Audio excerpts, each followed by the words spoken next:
And we'll start with the Pledge of Allegiance. The flag is in the back of the room back there.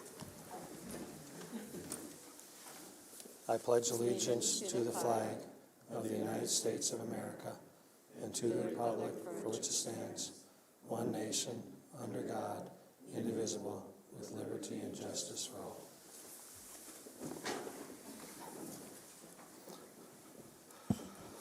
Our second our item is the approval of the agenda, and I'm wondering if we could just approve the agenda with a small addition, and that is to give Alicia the oath of office right after we approve the agenda, because we haven't had a chance to do that. So if we could get a motion with that just minor tweak of the agenda. So moved. Motion by Chris. Do we have a second? Okay. Any comments or questions? Assuming a roll call vote, all those in favor, please state aye. Aye. Aye. Opposed, same sign. Motion carries. So let me slide over to Alicia to give her oath of office.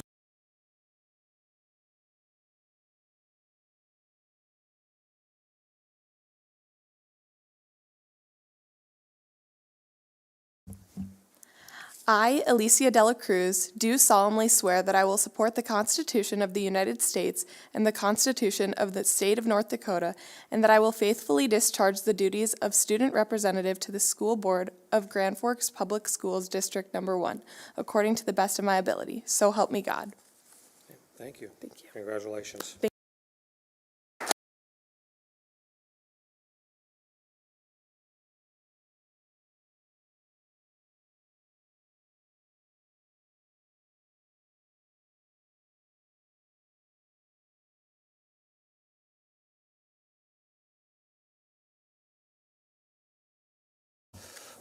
And let's move on to item 3, which is the work session. And in your electronic packets, it's pages 2 through 44.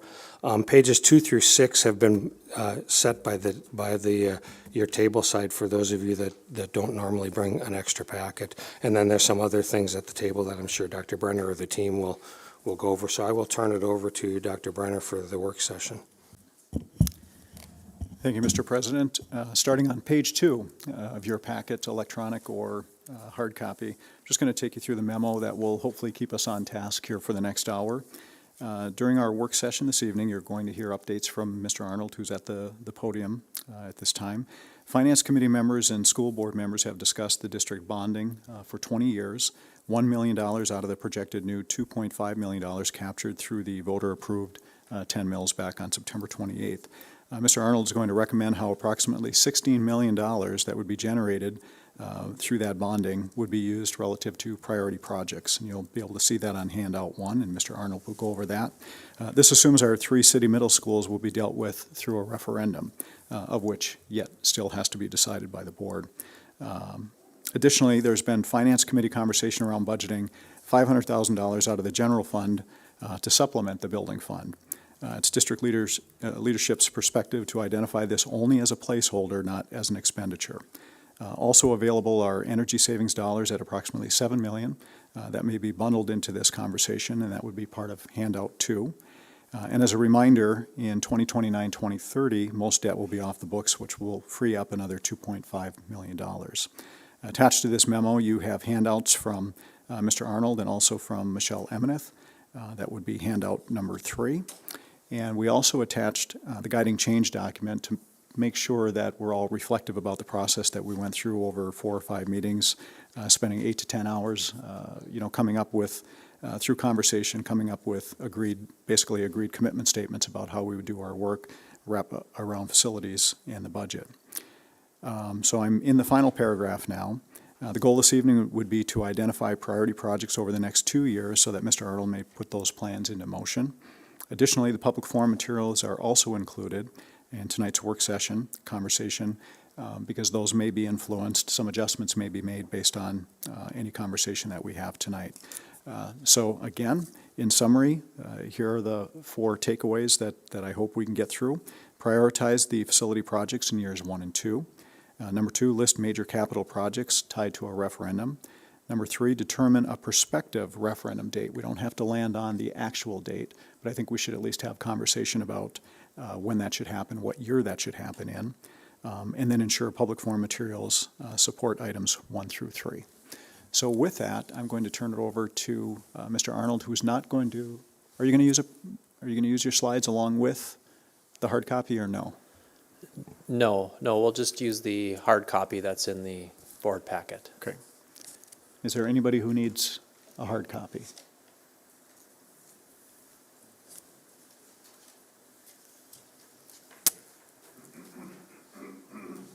We good? Okay, we are good to go, Mr. Arnold. Thank you. All right, thank you, Dr. Brenner, board president and board members. I've attached a couple of spreadsheets here, and we're going to go to spreadsheet 2. It's actually handout 2. Here's the title. And this is a summary looking at fiscal year 21-22, which we're cruising through all the way into March already. And then it also lays out funding objectives for 22-23. We've broken this into 3 major buckets for facilities. ESSER 3 for facilities has approximately $4 million remaining, and we are planning to expend those dollars over at Ben Franklin Elementary for a HVAC modernization. I have that in this fiscal year, but due to constraints with everything else with materials and manpower, that project likely will not begin until next summer, just because we've kind of missed the window in order to get materials here on time. Now, the 10 mil construction levy fund consists of about $2.5 million. And within those $2.5 million, I've given a rough outline of what we would like to spend those dollars on for the next year, or for this year. It's going to be a roof replacement at Kelly Elementary. It's a $1 million placeholder, which is going to be talked about on handout 1 for mass notification, fire alarm, and public address systems upgrades district-wide. Central's exterior steps on both 1st, 4th, and City Hall entrances need to be replaced. Ben Franklin, we have a placeholder in there to address some ADA and flooring replacements. That's kind of in conjunction with those monies over in the ESSER world. Also, we have a $200,000 placeholder for Central for ADA accessibility, and this includes adding 2 lifts, modernizing a couple of restrooms, and also dealing with some classrooms that are not accessible via wheelchair. We're also doing a window replacement at Kelly Elementary. Mark Sanford Center, we have discovered the exterior walls of the building are displaying a lot of moisture damage, and we don't know the exact extent of that problem. We're going to do some more work here when we get spring break, but we're likely looking at a pretty significant bill for that. And then I've got a project contingency and an annual savings dollars funded there, and that actually is below the 10% mark. Originally, we did not have a placeholder for the Mark Sanford Education Center for this year. But being realistic with ourselves and where the project looks to be heading, we lowered those dollar amounts down to $150 versus the $250,000. Now, the energy savings projects are ESCO related, so these are projects that are self-funded by the savings they generate. Really great example is replacing LED fixtures in our buildings. You'll see that as a placeholder. Some HVAC work over at Viking, some controls work, and also doing some work at Lake Agassiz and some building envelope work district-wide, which will amount to about $7 million. Those dollars on the bottom do not come out of the district's pocket. That is merely as an awareness as we work with our ESCO provider, which is ICS Consulting. They will provide more details to that, but that does not come out of our general ledger. Any questions before I move on any further? Hearing none, looking to the next fiscal year on that same handout number 2, we continue to have that $1 million placeholder for district-wide upgrades. We've also got a $300,000 placeholder for ADA compliance work and flooring work at Ben Franklin. We're expecting more work to be done at Central, and this is in the old main portion of the building. And we also know that we have compliance work at multiple other buildings for ADA compliance, whether it's bathroom remodels, things of that nature. That's a very small placeholder for those. You'll see Viking's roof replacement is slated for 22-23. We've also got Kelly's window replacement phase 2, which would be the western facing windows of the original structure, and then our 2 project contingency and annual savings. Again, this is a very preliminary look. Things can change, and they do change very rapidly, but as of today, this is a pretty accurate snapshot of where our funding will go. Any questions in that funding year? Yes, Doug? So is this assuming that we don't do the bond issue, or? No, that's what the $1 million placeholder is. So if you go back to the 10 mil construction fund, the third item down, which is district-wide fire alarm MNS-PA, which is mass notification system and public address system replacements, that's that $1 million placeholder to do bonding work with. So we're deducting that from our 2.5. Okay. Anybody else? All right, let's jump back to handout number 1. I apologize for not having the handouts in the correct order when we put these together. I think I had a different approach and settled on this one. So as Dr. Brenner talked about in his memo, the $1 million bonded over 20 years will generate approximately $15 to $16 million. And on handout number 1, we have laid out where those potential dollars could land. District-wide, we are looking at a overall improvement to fire alarms, mass notification, and public address systems. And you'll also see clocks at quite a few of our facilities as well. This is a district-wide deficiency that has been identified by multiple sources, not only our principal, admin staff struggling with clocks, but also on the mass notification piece with Homeland Security and our own internal safety and security folks. So that covers the top half. The one oddity is line 1 is Ben Franklin's sprinkler system. We have a placeholder for $216,000 within that. And that money is likely going to have to come over and help us at Ben Franklin. We are investing such a large amount of money at Ben Franklin that code requires that we modernize the facility and add a fire suppression system to that building, which it currently does not have. So those 2 things, the fire alarm and the sprinkler system, are going to be a major upgrade to that facility. The indoor air quality, which is the bottom half of the building improvement summary on handout 1, talks about a modernization of HVAC at Kelly, Lewis and Clark, and Wilder elementaries. When we talk about modernization of HVAC, and this includes Ben Franklin, this would be providing adequate outside air into those spaces that is based off our carbon dioxide loading, so meaning more people are in a space, we're going to get more fresh air into that space. And it also talks about modern heating and cooling to that space, so meaning we maintain a consistent temperature in those facilities for the entire time.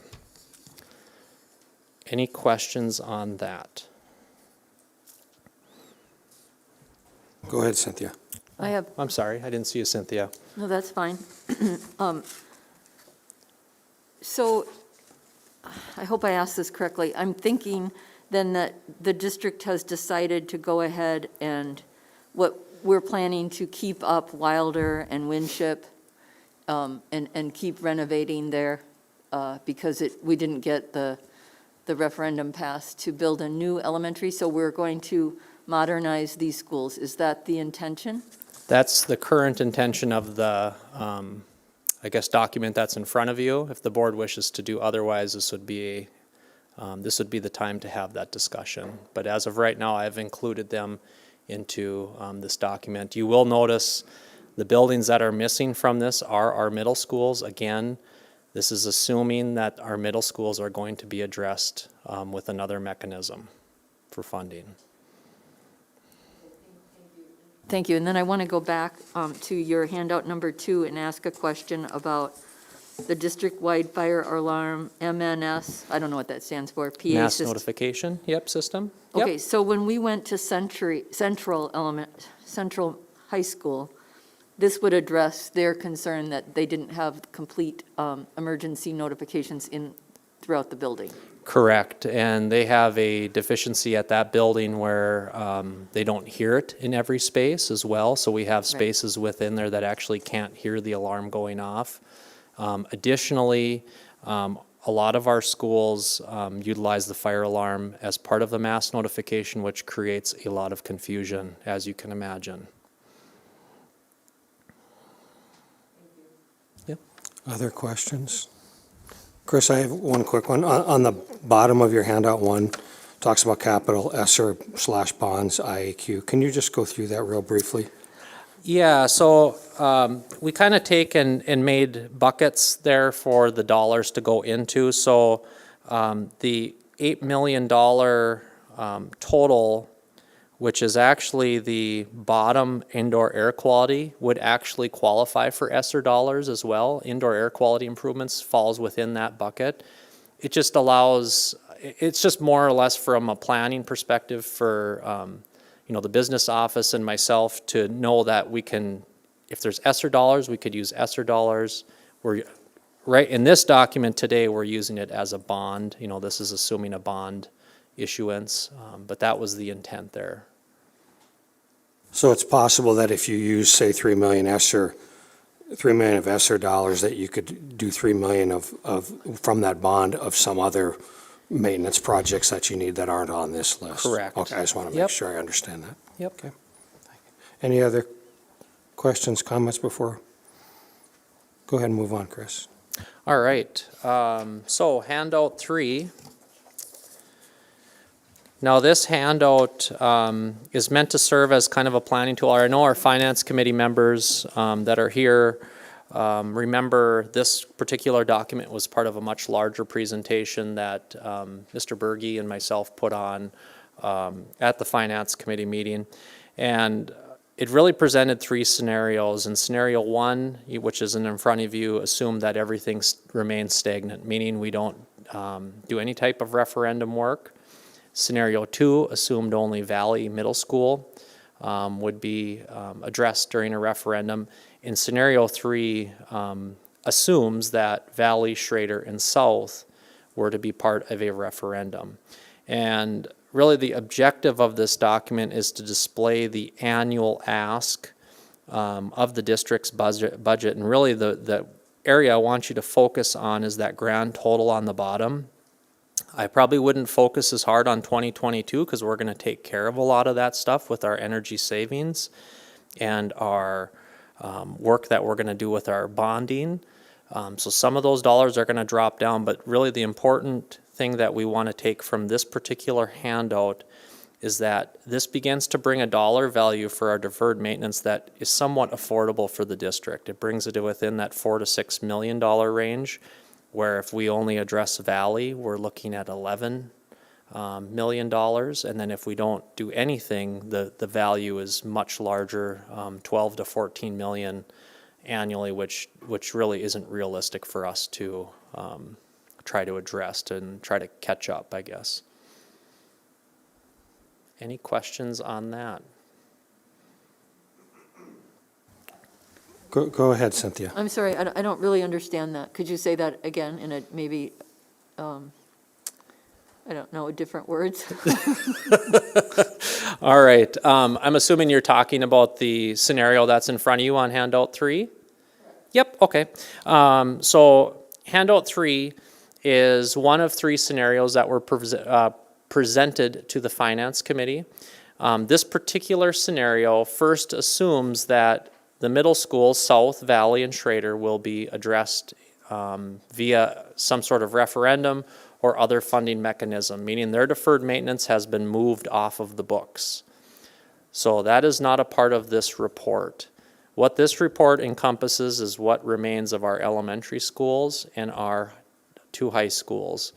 And really what this was meant to illustrate was taking the deferred maintenance of those 3 buildings off begins to show that we can somewhat tangibly get within reach of being able to afford the bills as they come due. I guess is kind of the real hard way to say it, but this is to help us address the maintenance that's going to be continuing to come due for the district. This is just to kind of illustrate that bond or a referendum to cover those middle schools will help the district get more in a realistic path forward to take care of our buildings appropriately. Okay, so that helps. And then, so we're looking at 2025, we're at 8 million again. Yeah, and the projects, they can slide around. Now, some of the projects got loaded in more because we may have thrown all of Red River's roof in one section. So like it'll end up in 1 year, so we end up with like one really big year project. We can always kind of slide things back and forth on the scale to make them more affordable for that particular year or not. Does that make sense, Cynthia? Yeah. Chris, just a couple comments or questions. So if you look at the bottom little graph that talks about Valley, Schrader, and South, those numbers, if we didn't do one of those or two of those or three of those, you would just add that into that 143. So if we did Valley replacement, but we didn't do Schrader or South, you would add 40 million to that 143, and you roughly get 143 or whatever. And Valley's a little bit, it's a little bit of a misconception there because that isn't encompassing just deferred maintenance. When we build new, obviously that the price is a little bit more money because obviously we're building a brand new building. But yeah, to that point, Schrader and South, yes. The deferred maintenance would just slide back up top. And then the other question, because I'm looking at it, it looks like a loan from a bank where all of a sudden you get a balloon payment in 2030. So can you tell me a little bit about the 72 million in 2030? Yeah, so 2030 is as far out as my software goes. So a lot of things get pushed to there because we know that it's a very futuristic minded. It might come due in 2031, 2032. So it ends up all kind of piling in, and I was working to try to get that so it would slide off and go into the future further, so we wouldn't have that. So yes, you are right. No, there is not a balloon payment due on the loan that year. Well, just an asterisk saying that, Yes. this is for 2030 through 2045 Yep. or whatever would be helpful for those of us that haven't seen this. So. Yes, I will. Other clarifying questions? Shannon, go ahead. I had a couple of observations, just because I've looked at these a couple of times. So the way that I look at least the bottom part of it, like Chris said, that's, in some of these cases, it's less than 50% of what the deferred, well, it's more than 50% of what the deferred maintenance really would be if you kept those middle schools in, so it's not a dollar for dollar swap out. Right. And then, kind of going back to, you see these years with larger values to them. You're rolling forward the deferred maintenance budget year over year, so it's not as if we only have 4 million in 2023. Well, any change gets rolled into 24, and then 24 gets rolled into 25. So I look at it on a temporal scale rather than we've spent everything in a year. It can get rolled forward. So the way that I view this is almost, this is our deferred maintenance plan that kind of tethers to whatever the referendum ask is for these. So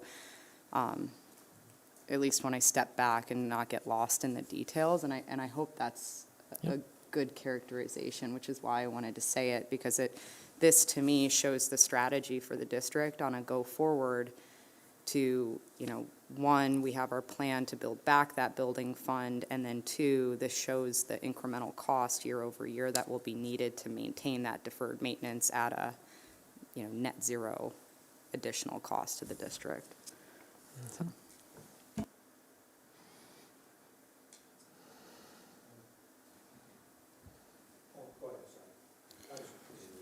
To me, a couple observations and maybe a question to Chris.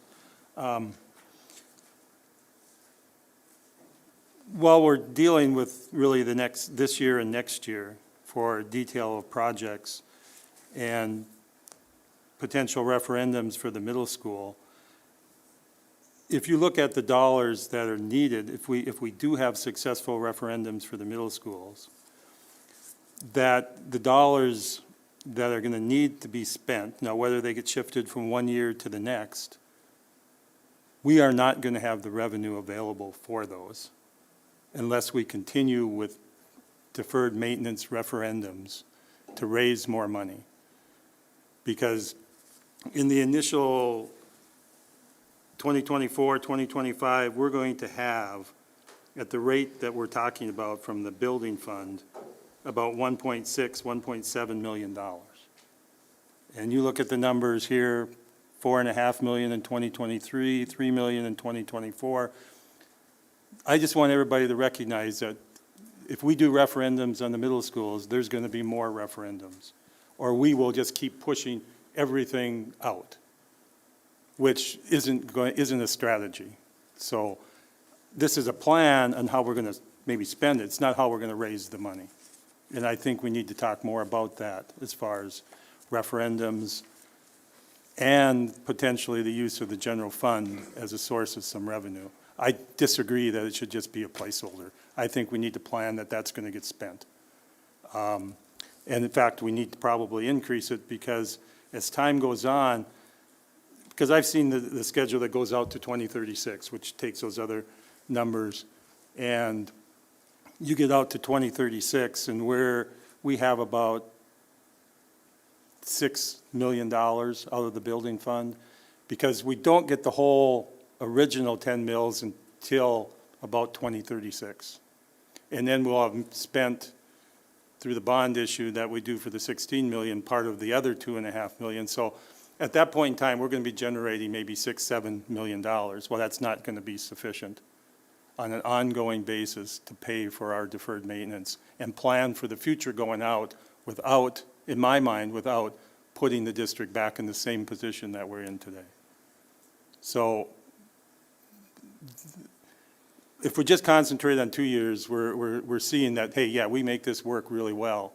When we look further into the distance, we all have to be aware, and the public needs to be aware, that there are going to have to be multiple bond levies to make this all happen. And I don't want people to think that we're solving the problem today, because we're not. For the next 2-3 years, we'll be in fairly decent shape, but the long term is still, in my mind, pretty grim. Without levies, without letting the public know, here's what we're going to need, and here's how often we're probably going to need them over the next 10, 15 years. The other question that I want, this is, I remember, is this just the deferred maintenance, or does that include the items that we were thinking about for 21st century learning? No, so this is deferred maintenance only. Okay. Yeah, so to Doug's point, Valley Middle School is a really great example of that. The deferred maintenance at Valley is less than 42 million, but it doesn't programmatically change the facility to meet the teaching and learning needs. So for example, a modern day middle school typically is roughly about a size and a half larger than what's currently at Valley.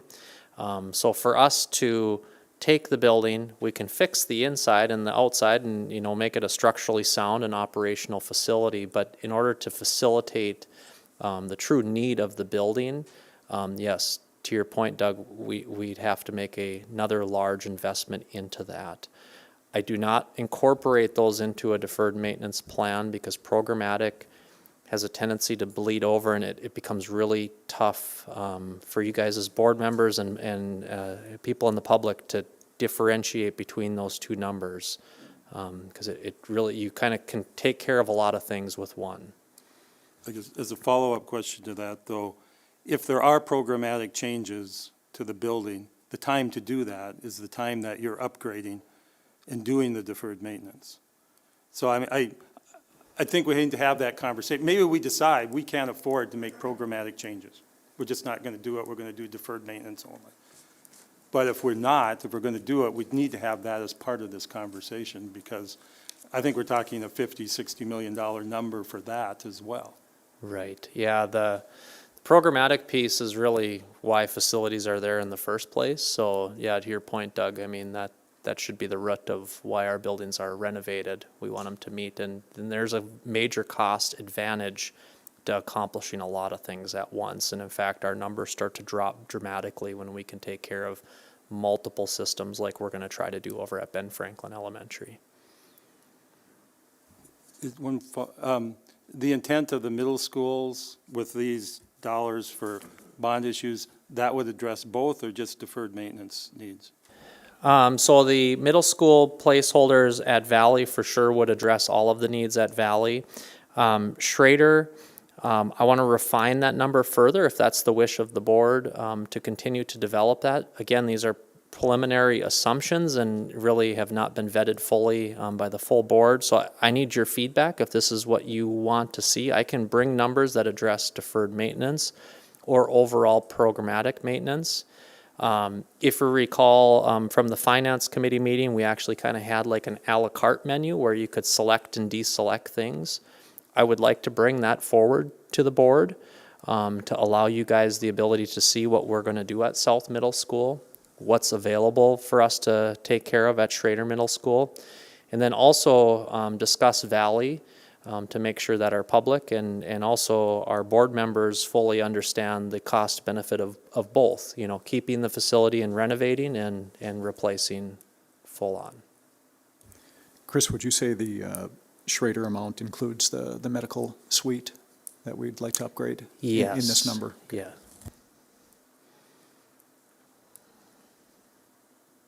Go ahead, Cynthia. So I was going to follow up with Doug's 21st century learning. So on the, the changing, guiding change document, we talk the what, we only mention students receiving special education support are served in an environment that is safe, inclusive, and meets their unique learning and social emotional needs.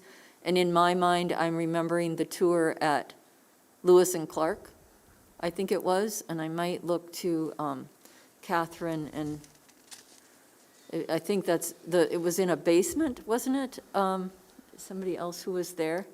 So to me, it looks like you've got Schrader Special Ed Suite renovation, but so my concern is all of these things that we've seen on these tours that aren't up to really satisfactory learning environments, which I guess gets under the why of buildings are not optimal for teaching and learning, but I'm not sure that the what really captures our goal of, at least that was my goal, to help improve some of these programmatic issues. And that's why I raised the question of whether we're going to continue to have, older buildings and keep renovating them, or are we going to go in 5 years or 10 years over to Winship and Wilder and see that teachers are still having to do their own lighting, teachers are still having to do their own seating arrangements, teachers are still very crowded, and at Lewis and Clark, they're still in the basement. So I don't know how we address that, but that's what I wanted to try to get a whole handle on. Yeah, I think, speaking purely from a buildings and grounds director perspective, I really think from what I understand, Cynthia, and I don't know if this is the wish of the entire board, but, probably to revisit our facilities master plan would be very appropriate. We are at the 5-year mark. And in conjunction with that, do a facility condition assessment that goes through and not only identifies our deferred maintenance, because I think we have a really good plan in deferred maintenance right now, but both to yours and Doug's point, that's not the whole reason why that building's there. And there's lots of deficiencies at all of our campuses. And to bring forward a plan that allows at every campus the opportunity to do different things. Now, the reason why we did not bring all of the middle or all of the elementary schools forward in this is because at a 35,000 square foot Lewis and Clark, with my remaining $1.5 million, we can address likely all of the bathrooms 1 year, just because our dollar goes a little bit further in a facility like that. So that was kind of the intent, and really this is merely a talking point to bring forward to allow you guys to kind of start somewhere, because I know this is kind of feels like we're off in no man's land at times, at least I do, as your buildings and grounds director. We have a lot of work to do at a lot of campuses.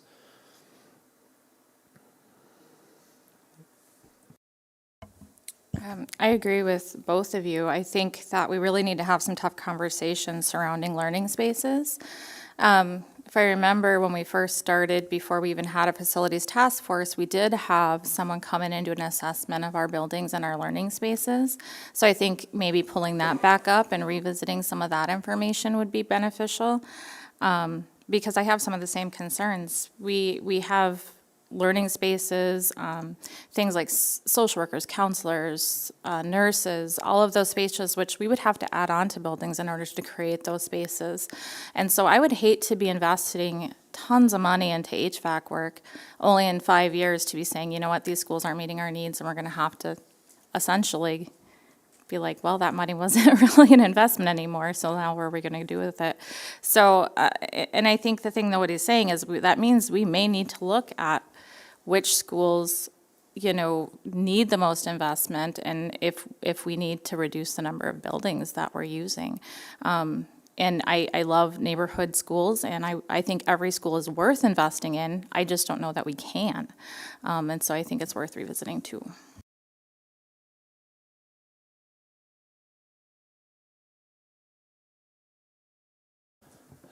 That's the end of my presentation.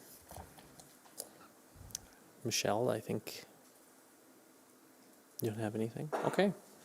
Now that we're aware it's the end of your presentation, do you have any parting shots for Mr. Arnold? If not, we'll turn it over to Michelle. Thank you. No, she doesn't have any. Oh, you don't have anything either? Okay. Then we're going to turn it over to Dr. Brenner. Thank you. You have a couple of other handouts at your workspace that you've seen before, included in your board packets. First is the Finance Committee presentation on the budget and facilities. And what Mr. Arnold went over tonight was recommendation number 3 from a facilities perspective. And then also in that packet was the recommendation number 1 as far as how we want to carry our budget forward and start working on building our building fund back up to 15% by 2026. So basically what I'd like the board to do at this time, and by the way, thank you, Mr. Arnold, for putting together all that information for your presentation this evening, is to, it's easy for us to give you a checklist and say, check off what you think is most important. But I think when we have a civil engineer in the role that he's in and the eyes that he's had on all of our facilities, I'd like the board to follow Mr. Arnold's lead and say, you know, the priority projects that he presented this evening in year 1 and year 2 would be acceptable to the board. And if further conversation ensues, we can continue to have a conversation around that. So I think that would be step number 1. Can you agree as a board team relative to what Mr. Arnold put in front of you, bonding the 1 million out of the 2.5 million? That frees up gives us some cash flow of $60 million to do some projects, along with all of the other projects that he listed in handouts 1, 2, and 3. Go ahead, Cynthia. I'm just, so the Finance Committee presentation, budget and facility scenarios, that's just here on our tables. We're not going through those. Is that correct? That's correct. Only because those were in your packet earlier, so I didn't want to create redundancy. But I just wanted that to be at your fingertips in case you needed to refer back to that information.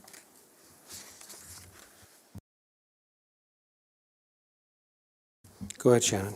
So I think one of the charts that is helpful to me, and there is a little bit of redundancy in the packets, but it's this one that's general fund budget and 4-year projection packet. That's the first page, and it's 1, 2, 3. It's the 4th page in. That's the Finance Committee Building Fund mill levy revenue and usage chart. So I like this because it shows the cash flow and where really just the building fund mills over time and how they come in. I mean, this is just one source, right? So this is one source of revenue towards buildings. And as Doug, alluded to, yes, right, we have limited sources of revenue, okay? We have the local, we have the state, and we have the feds. And the feds are very targeted. State, you have a little bit of funding coming in to help facilitate programmatic needs, but when it comes down to our infrastructure, the assets are owned by our community, right? That's why we're an at-large board. It's owned by the community at large. So it's not unreasonable, and I don't think it should be a fearful thing to say, we're going to have to come back on a more regular basis to levy increase for the infrastructure improvements that we need. This happens across every utility sector we have in our society. This is not an atypical thing to have happen.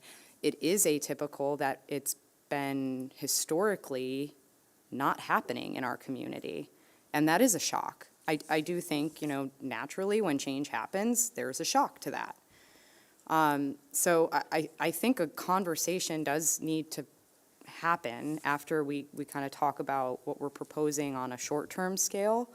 We do need to talk long-term about the realities and how do we, discuss that kind of generational equity, as I call it, at least in our industry of generation and transmission, this generational equity across, the individuals that are coming into our community. I mean, right now, this is a massive shock to our community because it just has never happened historically, but we need to get into a rhythm of matching the cost of education. I mean, there's an inflationary cost to everything, and there's a cost to education, and really that's our infrastructure we're talking about, that we have a gap locally.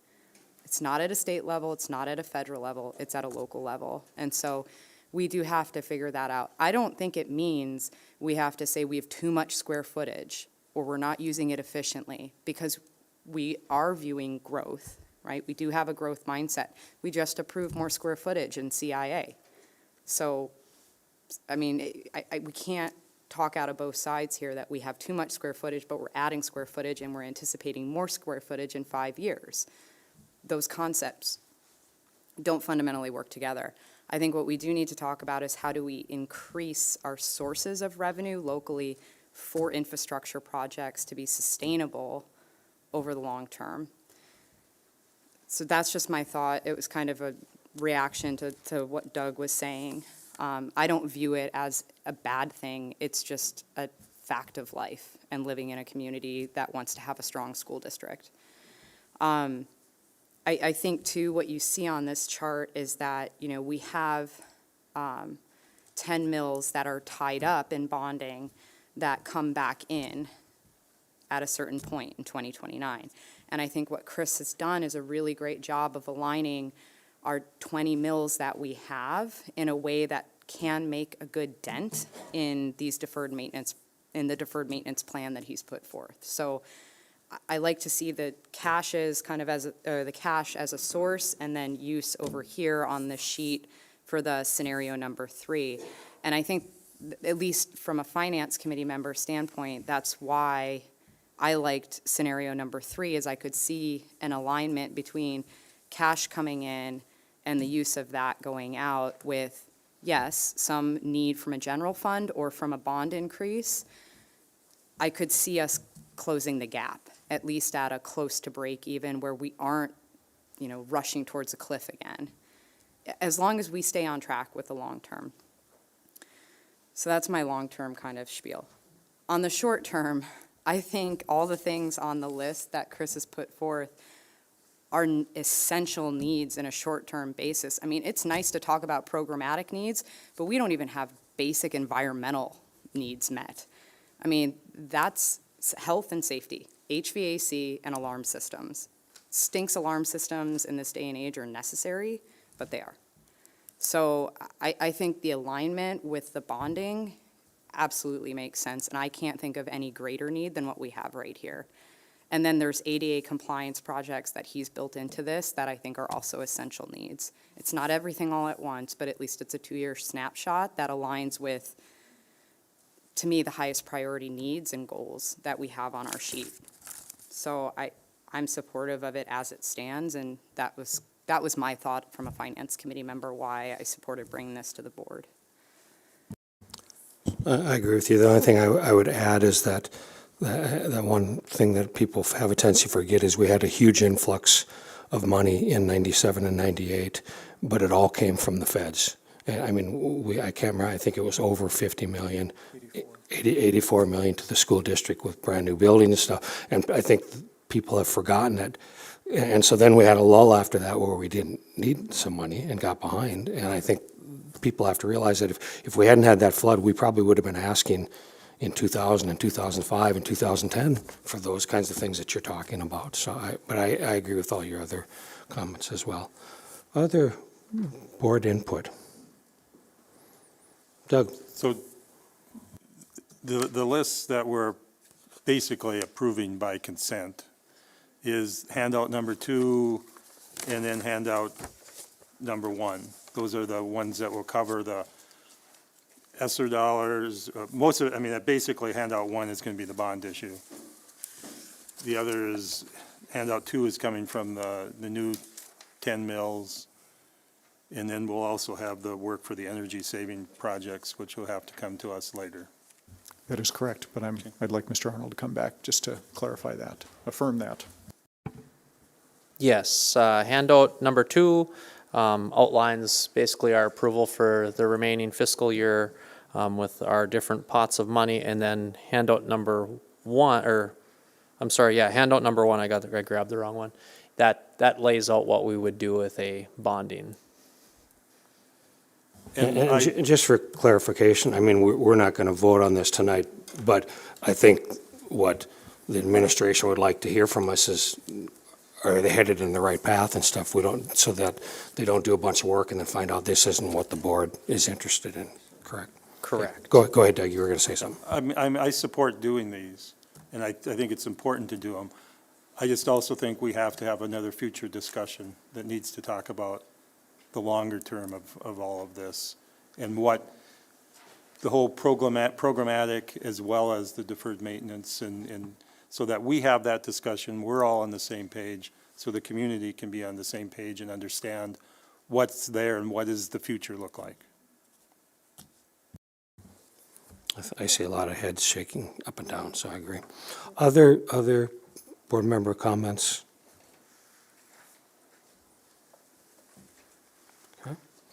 Turn it back to you, Dr. Brenner. Thank you, Dr. Lund. So basically, number 1, for tonight, prioritize facility projects in years 1 and 2. You've done that without taking action, but we'll bring it back to a regular board meeting to put under action, so we have final board approval. Number 2 is list major capital projects tied to a referendum. That basically is the 3 middle schools concept. Again, you wouldn't vote on that tonight, but is there conversation around building consensus that would be the right thing to do, is to bundle our 3 in-town middle schools together? Go ahead, Bill. I'm concerned with, as I was at the facility, of bundling the 3, because I think you're looking at an $80 million bond, and I think that would be a very tough road to hoe. I would, I think with the conditions of South and part of Schrader, I think we could do that over 2 referendums that could be spread over 3 years. One would be for Valley only. I mean, we've sold that to the public, that it does need to be replaced. We do Valley at one point, and then 2 years later, come back and do Schrader and South.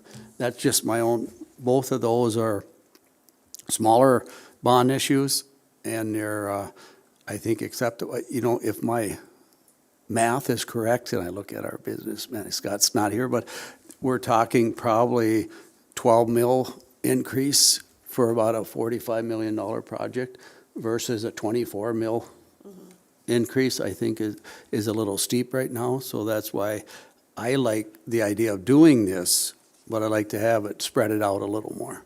That just. Other Board member input? Go ahead, Doug. I agree with you, Bill. I'd love to do it all at once, but I think it's going to make sense to do it over a couple referendums. And Valley, in my mind, definitely comes first. I guess a question for Chris. The Valley Middle School replacement at 42,450, does that deal with the child nutrition relocation? That does not include a child nutrition. We can bring that back to the board if that's the. Because, I mean, it either has to be included in the new one there. Right. Which probably will add more costs than this 42 million, or relocated out here. And Yeah, which so would to mean probably more cost. help you define how we came to that value for Valley Middle School, that's assuming basically replacing Valley square foot for square foot at the current building rate of, I want to say, 265, 270 a square foot. It was a dollar figure. Now, to build a kitchen's a little bit more money, but that square footage from that kitchen was included in this. So this is probably ballpark pretty close to where we'll land. We might be a little bit more, but it's a good starting point for discussion.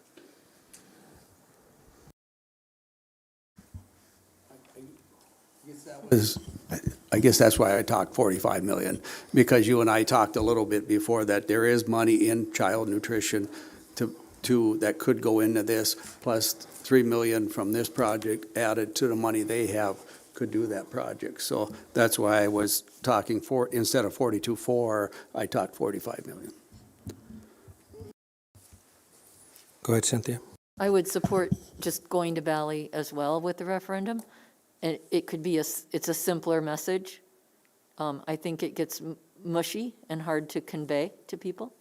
It's clear, and it's really easy, at least for me, to tell people what Valley needs. It's not so easy to talk about Schrader and South. So I would go with that, to just do the referendum with Valley.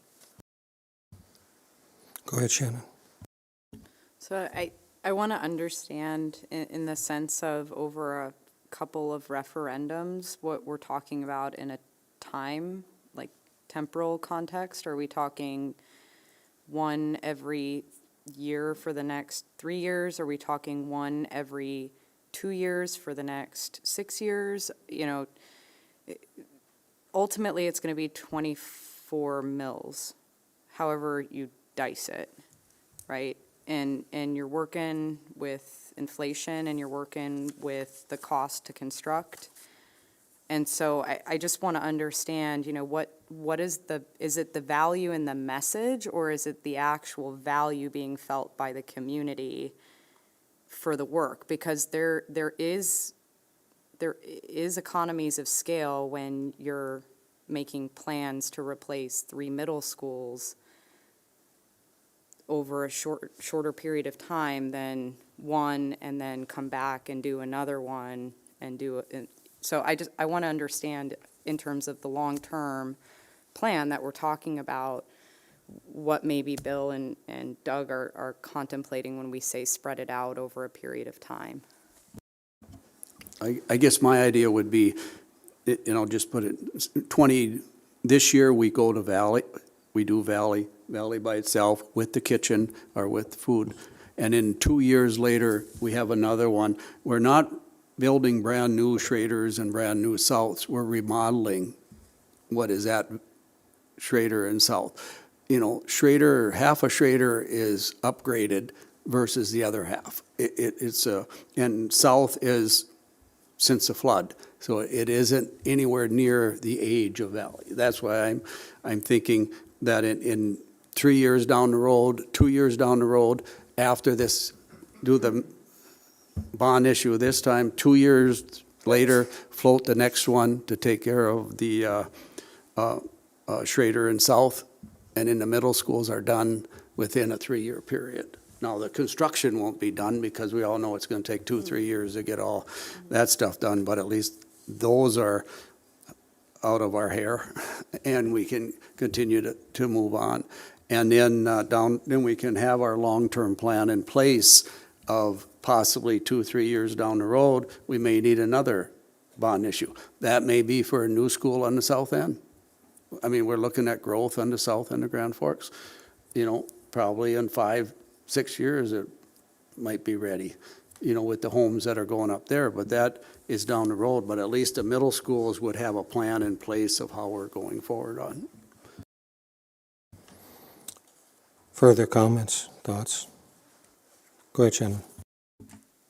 Yeah, I mean, I think this is, and I know we have our kind of meeting packet coming up, but it would be, I think, interesting to hear back, because I'd kind of like to hear the sense from community stakeholders, like, is it too much? When we talk about what we would do with it, is it really too much to do it all at one time? Or is it something that the community is supportive of, let's just get it done and let's get it and move on?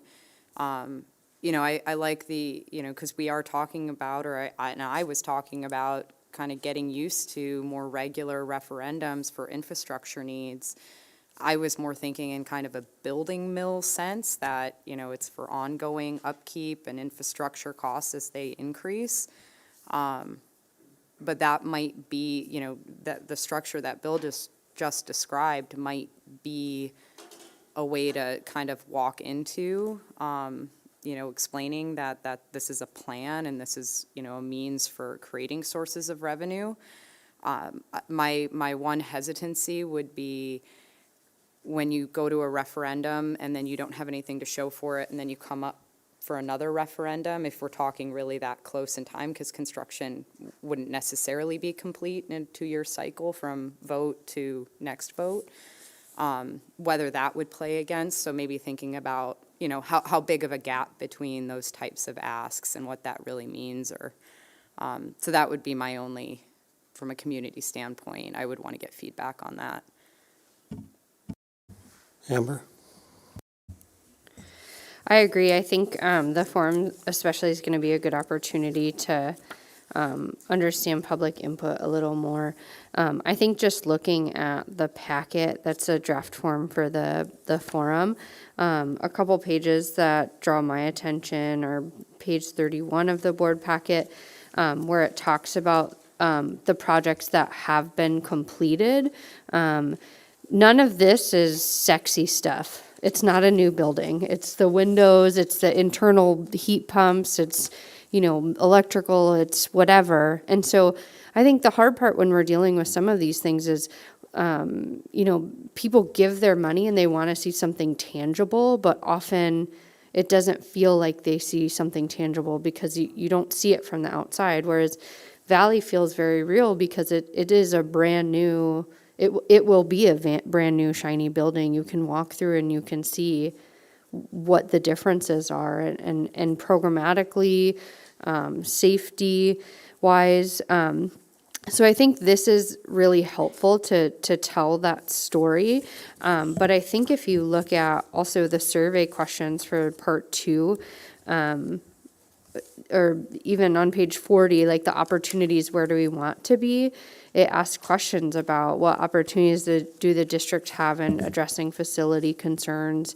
What opportunities do we have with revenue? And then in the survey, it asks on page 43 of the board packet, would you support a referendum in 5 years to add on to an existing school or building? Where or why not?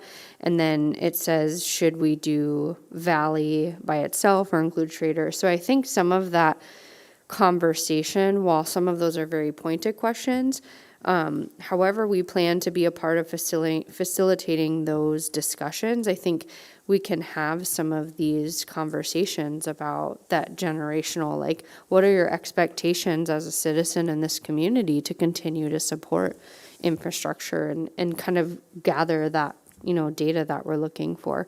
So I guess off of that, I agree sort of the conversation. I support Valley being by itself, but I think we need to have a plan moving forward. Dr. Brenner, just so we're all aware, can you share the communication plan that is being put out for how people will find out or are notified about the public forum? There's 2 pieces to that. One will be school principals identifying 10 to 15 parents per campus. Larger campuses would have 15, and our smaller campuses would have 10. So that would be our parent input, and then we'll use our social media and regular media, Grand Forks Herald, et cetera, to get the word out, so that people can contact Cindy if they want to be part of the forum. We can make sure they get on the roster, so they get all the information before. So it's our plan to have all of our material is ready about 10 days before the public forum. Other thoughts from other board members? The only thing I would add is we also have to realize that we're talking about these plans, but in 4 years or 6 years, there may be a completely different board, and in fact, there probably will be some different board members in June. So I mean, I don't think we can tie the hands of future boards too tightly. So it may change a little bit over time. But I think coming up with a proposed plan is a good idea. Just like we do 5- and 10-year plans for finances and master plans and everything else. Jeff, Chris, you got any thoughts? Just briefly, I do agree that, the appetite in this community with the last referendum, we certainly were informed quite a bit. The one piece, and I'm on the fence as far as what is best. The one thing is, if we were to do a referendum for all 3 middle schools, every member of this community would be involved, because their school, their neighborhood would be impacted at some point with present and future children. So therefore, it's a direct impact on them. So if they vote no, they're saying no to their own school as well as the others in the community. And I would hope that we're not a community that's divided by, well, my child doesn't go there, so therefore I don't really need to decide. Yet, are we in the appetite to be asking for that type of money again when if we ask for $42 million for a single school? That is a bit easier to accept. So it really is, what is the sense of the community and where are they and what do they think? They've been through some really tough times through COVID. There's a lot of divisiveness on that alone. There's been a lot of things going on with this community's growth that we're seeing in the not so distant future. So I think we probably want to make sure there may be a professional, and I don't want to spend money, some form of a professional survey of the community and what is their appetite? And perhaps a marketing group with the high schools could do that survey for us. What is their appetite? And we have students involved. I think the first way to do that is at the forum. So, Jeff? Yeah, I agree with the survey. That'd be some great input.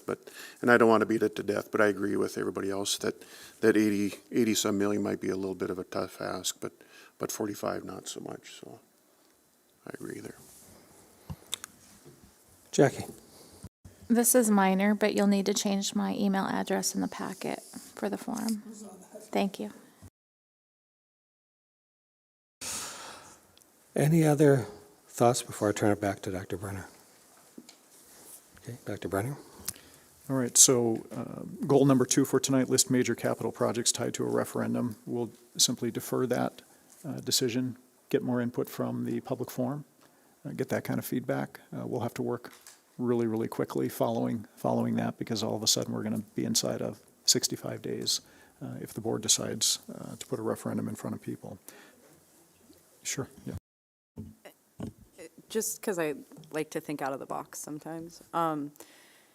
Is there any, and I'd have to maybe look at the rules on this, but is there any reason why you can't have not a sun setting, but a sun rising or almost a tiered mill where it's, we're requesting 12 mills at this date and then, it steps up to 24 mills in 3 years. I mean, I know it's asking for the same amount and vote on one referendum, but having it as a phased in rather than a hit all at once.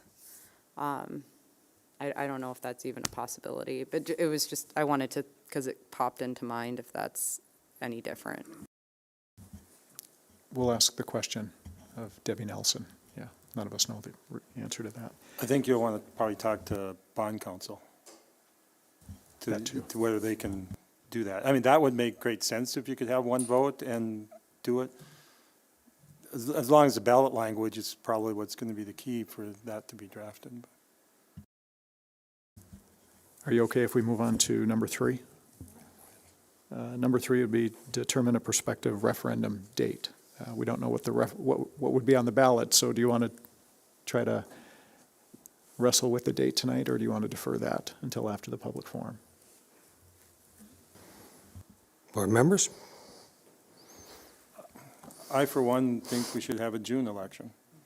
The sooner the better, the sooner we start collecting the money to build the school. But that's, plus also I think a June election is better than getting lost in the election in November when there's so much more going on with advertisements and everything that we just become kind of non-existent.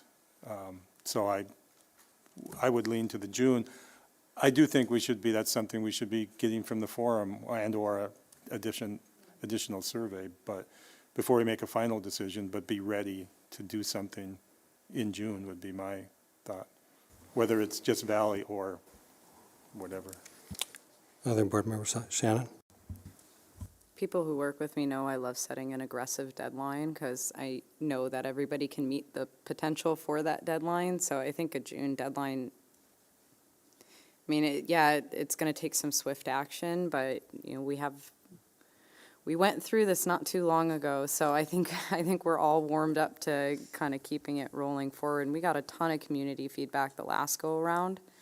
So I think it's really just getting the feedback on, is it the dollars alone, or if we tied it to scope that makes sense, do the dollars kind of fall in line and everybody can get on board? I mean, that's really what we're asking for feedback on. I think we all agree on the scope of what it is, right? It's Valley primarily, and then maybe we add in the other two middle schools now, but those are kind of the earmarked for the future, and we just drop the language in after we get that feedback from the forum and go. Other board member thoughts? Not to be a Debbie Downer, but by the time we get done with this board meeting tonight, I predict it'll be March, the way it's going. And it'll be March 1st when we're done with this board meeting, and we're talking about a June election. It's a tight turnaround, just so you know.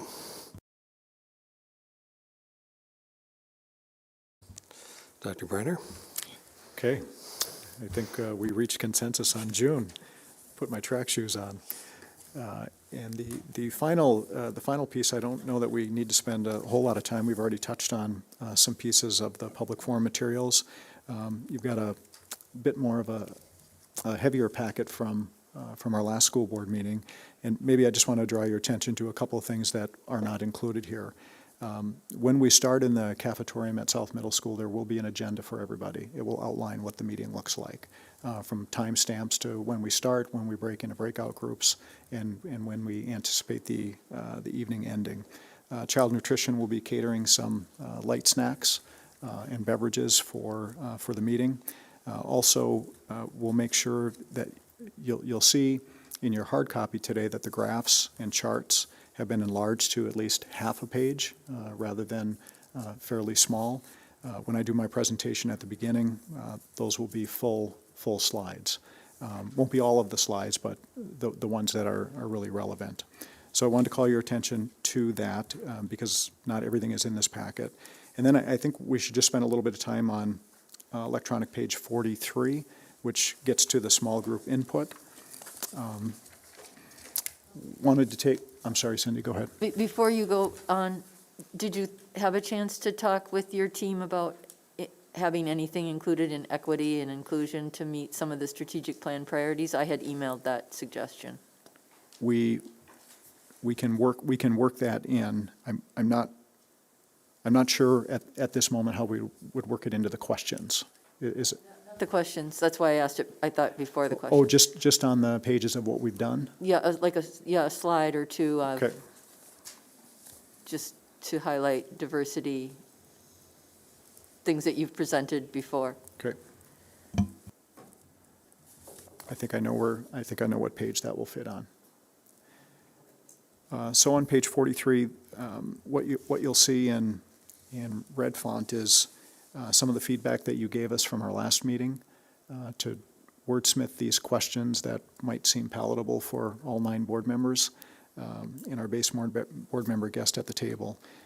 So let me just take you through the first paragraph. Much information has been provided to you has been provided tonight regarding budget projections, facility needs, and a school board framework that is guidance with the budget realignment guiding change document. Given that information, please consider the following questions in your breakout group. Each group will include a school district recorder. Everything else basically remains the same there. When we get into question number one, this is pretty much what we've talked about already this evening. Number one of the school district priorities is to replace Valley Middle School with a modern age campus that addresses the middle school concept and employs environments that are conducive to present and future styles of teaching and learning. Would you support an approximately $42.5 million referendum to build a new Valley Middle School? Why or why not?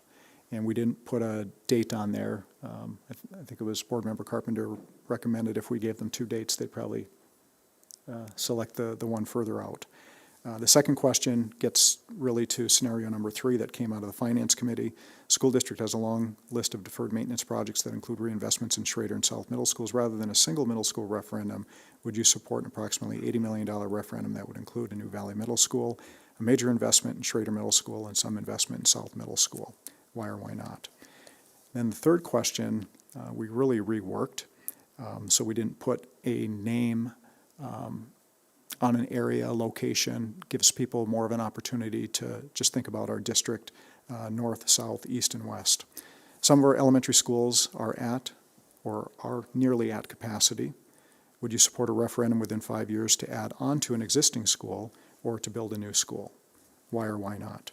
And then we'll get into what other suggestions might you have for the board district leadership related to tonight's topics. And again, we'll have a recorder. We'll use Google Docs so we can capture everything in real time. The recorders will be our admin team, and all of our admin team will also serve as a resource person sitting next to you as board members. Those would be the major updates based on your feedback. If there's something we didn't capture based on your feedback at our last board meeting, please let us know. One of the feedbacks I heard tonight was the concern about an $80 million price tag, and should question 2 be reworked into 2 separate referendums, one for a Valley Middle School replacement and one for improvements. And I guess I opened it up more to the board who commented about that during the previous. Already, I think it's divided because 2 is just Valley Middle School. 3 is now asking about South and Schrader. 2 is number 1 is Valley. Or, I'm sorry, number 1 is Valley Middle School. 2 is asking about South and Schrader. And so my added comment, if this is possible, and I don't know, maybe Chris Arnold would have ideas for this, is to put in parentheses something that we would be doing at Schrader and something that would be done at South, rather than just some investment, or somehow explain. I don't know if it's somewhere else in here that what would be done at South and Schrader to just something tangible for people to take away or to have, not necessarily on this discussion package. But don't you think, Dr. Lund, that those 2 questions are divided out now, so? Well, they are, except it says an approximately $80 million referendum, which to me means they're not divided out. So rather than saying a 42.5 and a 40, it says an $80 million. That's why I brought it up. So Chris or Dr. Burney, you want to comment about maybe adding some more input into what we would be doing at Schrader and South Middle Schools? I'll start, and then you can bat clean up here, Chris. We could put some slides or some additional information in booklet number 1 or booklet number 2 that if we did invest in the other 2 middle schools, these are the priority projects that we would invest in. And I can speak to those immediately without even looking at a list. They would address indoor air quality, accessibility, deficiencies within the learning environment, which includes inadequate spaces, overall design, and really just modernization of the facility, modernizing the roof, the structural pieces of it, when we start to get down to that piece. Yeah, I think, so just kind of taking a look at question 1 and question 2, I mean, you could probably clarify. I mean, I look at question one and my mind immediately starts doing math, subtracting the 42.5 from the 80 and kind of coming up with the net. But, it might not be intuitive for some people that, that what we're saying is, because in question one, we're asking, are you supportive of just Valley? And then I like the way it builds on question one and in question two, that like, okay, are you supportive of Valley? If you're supportive of Valley, okay, now we want to ask you, would you be supportive of increasing that 42.5 by another 37.5 to hit, these other issues at these other middle schools, right? I like the way it builds currently, but, maybe we could say that. Would you be supportive of increasing the mill suggested in number one by X to add in these two middle school projects or something to that effect? Because that's what that's the way I intuitively go, but not everybody might go there. Just one comment I'd have, I'm okay with that change. We probably should update the numbers to match 82,690 instead of the 80 million that's in the question, because actually the numbers that Chris presented earlier totaled, for all three projects, there's 82,690,000. And I probably would say that suggests that we increase the other one to, I mean, if we're actually going to do child nutrition in some manner, put in some money for that too, so somebody doesn't come back to us later and say, well, you guys said 42 million and now it's 45, or you said 80 and now it's 85 or 86. Other input from board members? Okay. Go ahead, Chris. I'll define those values better. I'll actually break down the square footages for the central kitchen and use a different multiplier for that, so we get a better outlook versus trying to guesstimate that across. And just to get a further clarification from the board, when we talk about Schrader and we talk about South, since those would be remodels, is it preferred that you have the presentation format where we talk about, ADA compliance, life safety, indoor air quality, or do you want to actually see itemized projects? I mean, would you like to see, adding a sprinkler system or modernizing the special ed environment? I mean, what is the level of detail that we are seeking in this question? You want 9 different opinions? One in general would just be nice. Somewhere probably in between the two. Okay. Maybe a little more than that, but people are going to get lost in the details. Go ahead, Right. Chris. Other Chris. Chris number 2. Me. Okay, thank you, Mr. Chairman. And I do think with the resources in the classrooms, there's a number of people they can turn to. So if they have specifics, you can get into the details in those meetings, and maybe the introductory piece would be broader, my opinion. So there's one of 9. Any other ones want to put their opinions out there? I'll support Okay. Got that? Okay. Thanks, Chris. Dr. Brenner? No, we've accomplished our goal this evening. Thank you. Thank you. Well, let's move on to item 4, which is approval of the minutes. That's on electronic pages 45 through 47, the February 14th minutes. Do I have any additions or corrections to the minutes from February 14th? We have a motion by Doug to approve. We have a second by Bill. Assuming a roll call vote, all those in favor, please state aye. Aye. Aye. Opposed, same sign. Motion carries. Let's move on to item 5, which is public comments.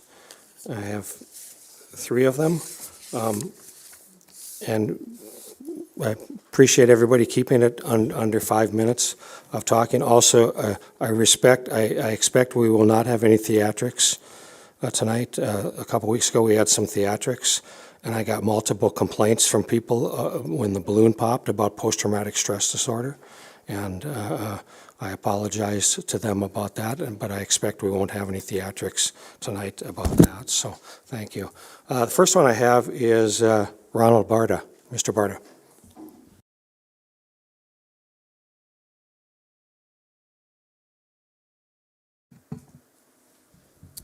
Good evening. So I'm going to start with some praises. First of all, I want to say thank you for what I just saw tonight. It was enlightening. I like to see the different points of view. What the parents are looking for, Ms. Flynn, is we're looking for an improvement to the results, the metrics, the real metrics, not a shiny building or anything like that, but what we're looking for is an increase in our standings within the state, greater than 30% for our high schools, greater than 50% for our middle schools and our elementary schools. We want to see the results, the real metrics, the stuff that impacts our children. But with that said, thank you for that opportunity. It was really good. Let me get my old man glasses back on and we'll get to it. So I want to start with some praises because this is my favorite part. South Middle School held a science fair on the 22nd of February to put on by Mr. Moldenauer, and it was superb. The students were knowledgeable in the application of the scientific method, and they were able to effectively present their projects to all the attendees. The time Mr. Moldenauer spent with the students made quite an impact, and it showed both through the products that were presented and the numerous comments from the students, both directly and indirectly.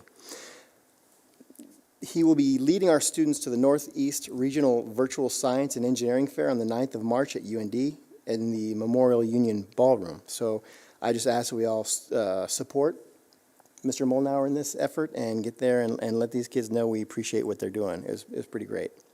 And I'd be remiss if I didn't say, let's go Rough Riders. Congratulations on their 18th state championship. That was awesome.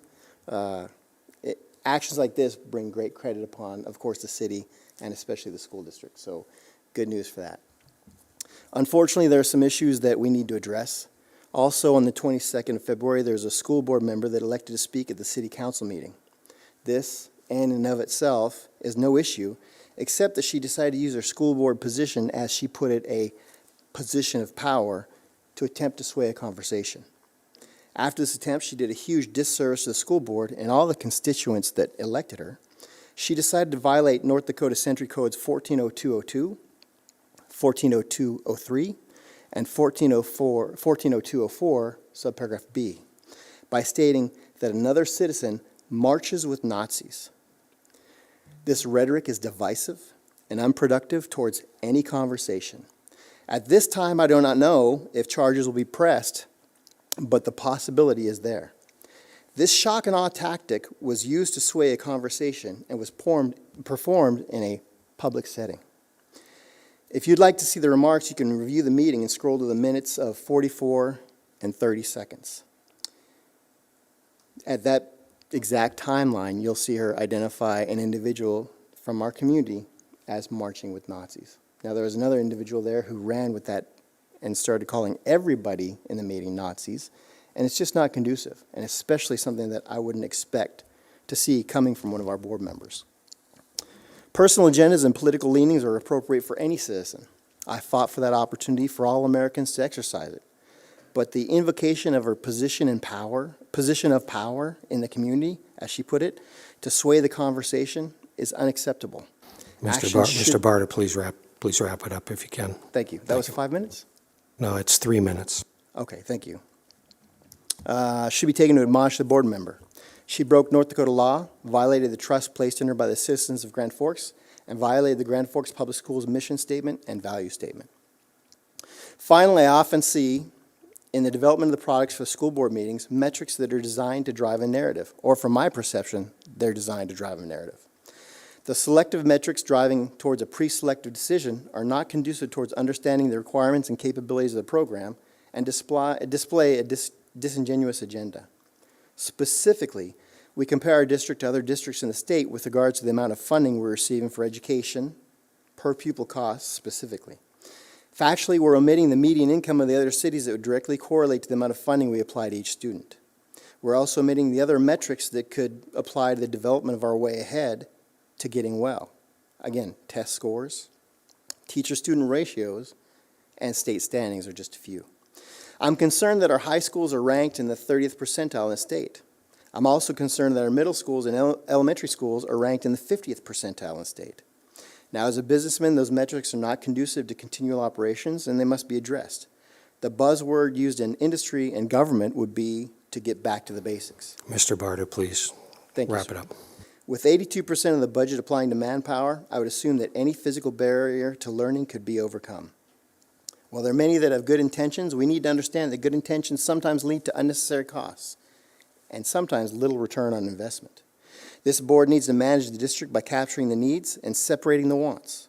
This will mean you'll have to say no to some of the requests of the superintendent and send them all back to the drawing board with the subject matter experts to develop a sustainable course of action.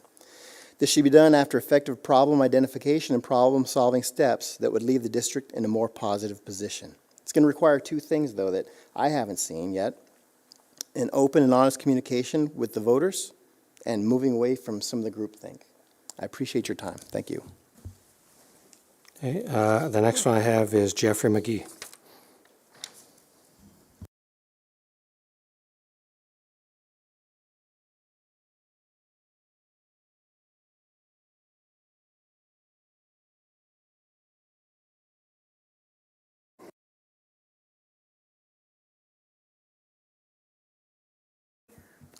Thank you so much.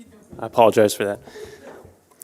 Ladies and gentlemen of the school board, my name is Jeffrey McGee. I speak today as a community member, taxpayer, father of four, to express my grave concern about Grand Forks Public Schools' transgender and nonconforming policy, which, to my understanding, many parents are so far unaware of. All the policies and supporting documents that I'm going to be referencing are published in the school board's packet today, so all of this is publicly available information. If you're watching, you can go to, I believe, page 51 of the professional development February 24th AM slides, and you need to click through the links to get to these documents. I'll start by saying clearly, bullying is bad, of course, and everyone needs respect. And that my issue is not with any student. My beef is entirely and completely with the adults in charge. Last week, teachers were given training on these policies, which include a document by the radical political group Human Rights Campaign Foundation. The document is entitled, Defining LGBTQ Terms for Elementary School Students. The document is filled with radical anti-science gender theory, saying things like gender assigned at birth by a doctor. Trust me, this is not how the real world works. If you want to know where modern gender theory comes from, if you have the stomach for it, look up John Money Twins Experiment. John Money Twins Experiment. All of this is an aside from the inappropriateness of any adult discussing sexual attraction, love, or gender identity with children. It is my job as a parent to instruct and guide my children in our family's values and in our family's timing, not in other adults in theirs. Which brings me to the policy itself. Your policy states, quote, school staff shall not disclose any information that might reveal the student's transgender status to others, including parents or guardians. The document states that students will dictate what information is shared with their home. So according to your own policies, you can't give a child an aspirin without parental consent, and yet you can give the child a new identity without the parent's consent. Under this policy, administrators and underage children, not parents and doctors, decide to treat such a situation with complete and full-hearted affirmation, not watchful waiting, therapy, or other treatments that the family may deem better. In doing so, you are separating the child from their parents. You're treating parents as de facto child abusers. There are already laws against abuse and neglect, and as you know, teachers are mandatory reporters. You're teaching kids already going through a hard time. Your parents don't really love you for who you are, so come to us. Your policy also states, quote, in most cases, the district shall provide the student access to the locker room that corresponds to the gender identity they assert at school, close quote. What effect does this have on everyone else? If my daughter wants to change, she might now be exposed to male genitalia in a woman's locker room. How is this safe, moral, or decent? Your own policy even admits that there are locker room alternatives available for transgender students. I will state this unequivocally. No male has the right to be in a bathroom or locker room with my daughter, regardless of his age. And to anyone listening, if you oppose this policy, you're not crazy or evil. In fact, you're moral and sane. In conclusion, always let parents be parents. Make girls' locker rooms safe, private spaces for our daughters. end training of teachers in radical gender ideology, and define LGBTQ terms for elementary school students this way. Ask your parents. Thank you for your time. Aaron McSparron.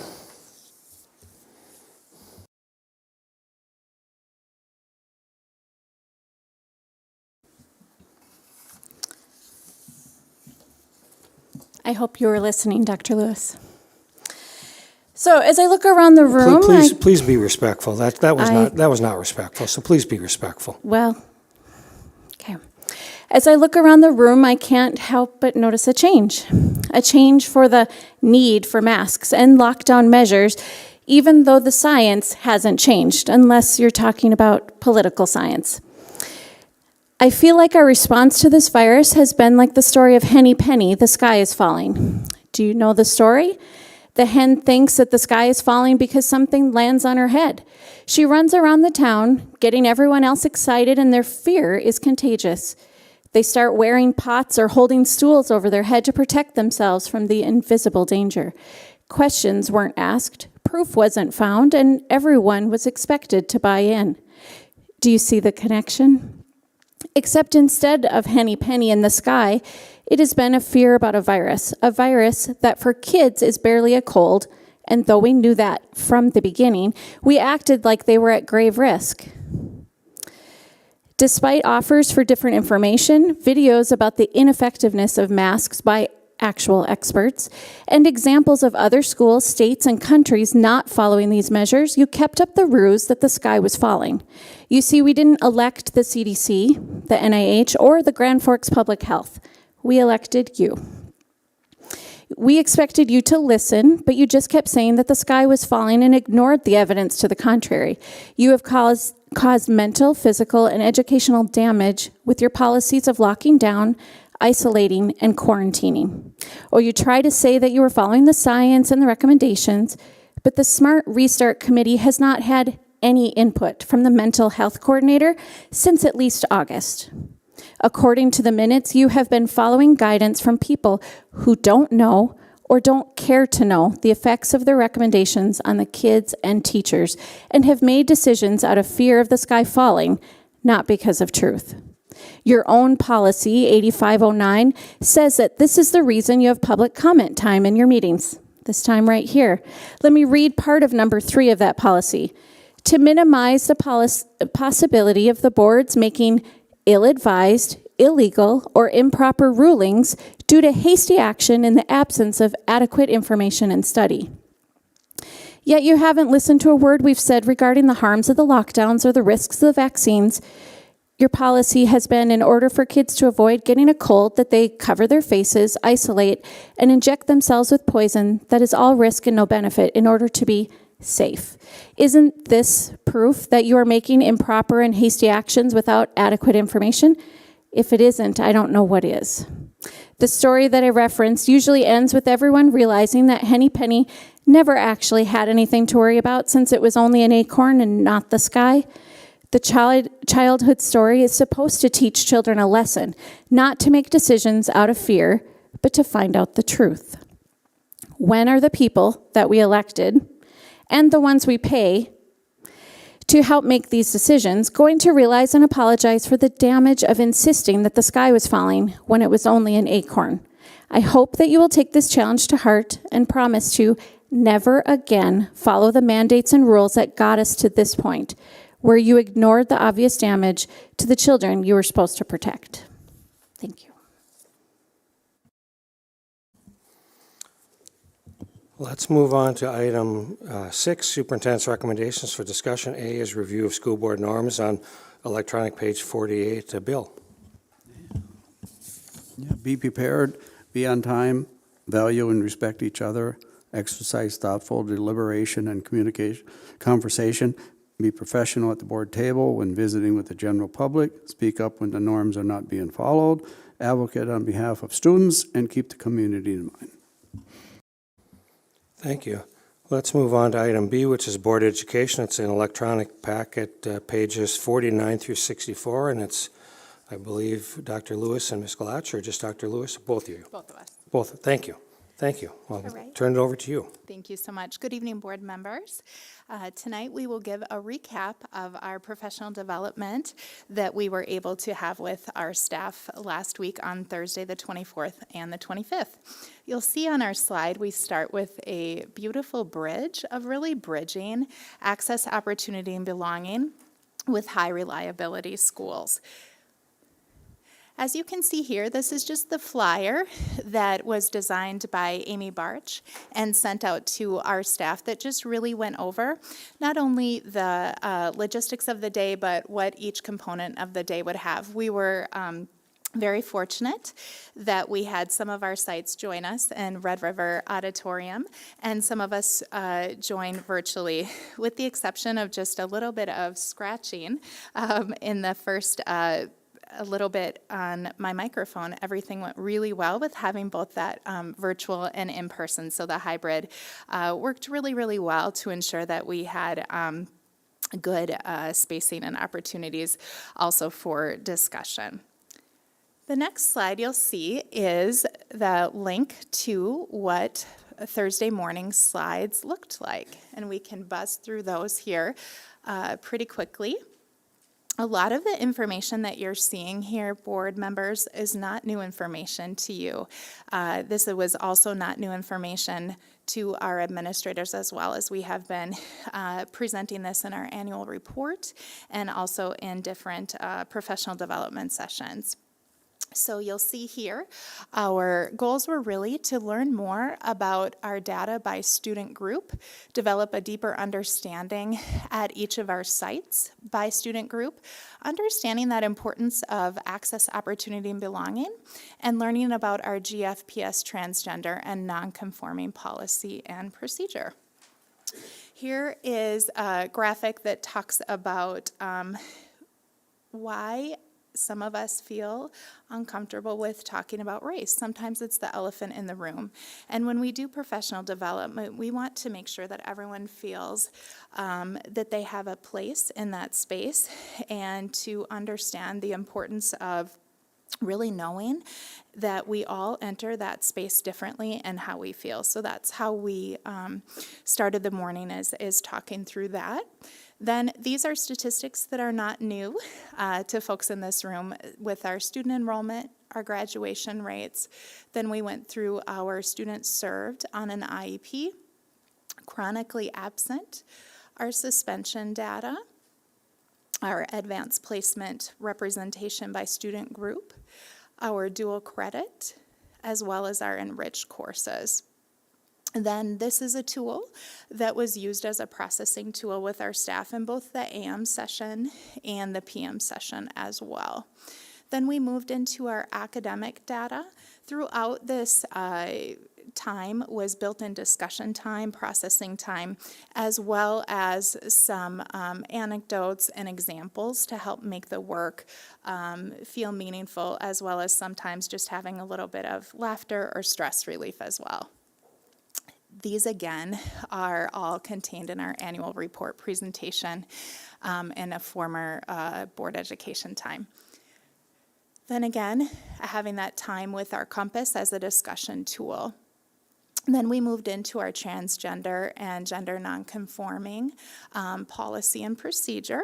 And then here are the definitions pulled out of our policy that we had, and we went through that, as well as then different tools for us to understand different definitions and give resources to our staff members.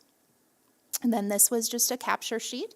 No one collected these. It was a tool for our staff to be able to use to react, to process through some of that work. Then we talked through, this is actually the same slide that we had in our board education a few meetings ago, as well as next steps. And this is exactly that same next step slide as well that you'll see of where we headed. Then we really closed out the morning with talking about our goals were really to build that consciousness and awareness around our data, to really talk about effective Tier 1 first good instruction for all of our students, along with interventions, scaffolds, etc., and then having a high-quality multi-tiered systems of support. Lindsay, if you don't mind switching back to the green slide deck. Thank you.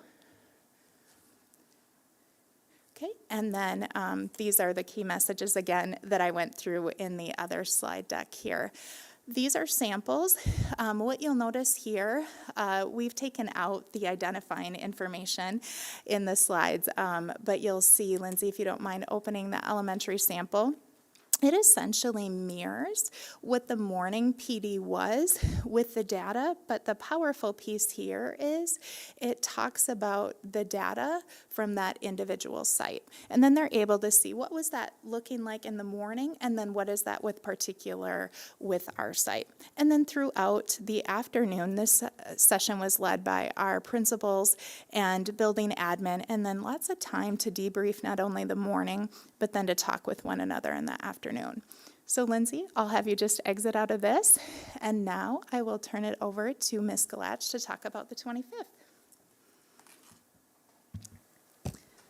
Thank you, Dr. Brenda.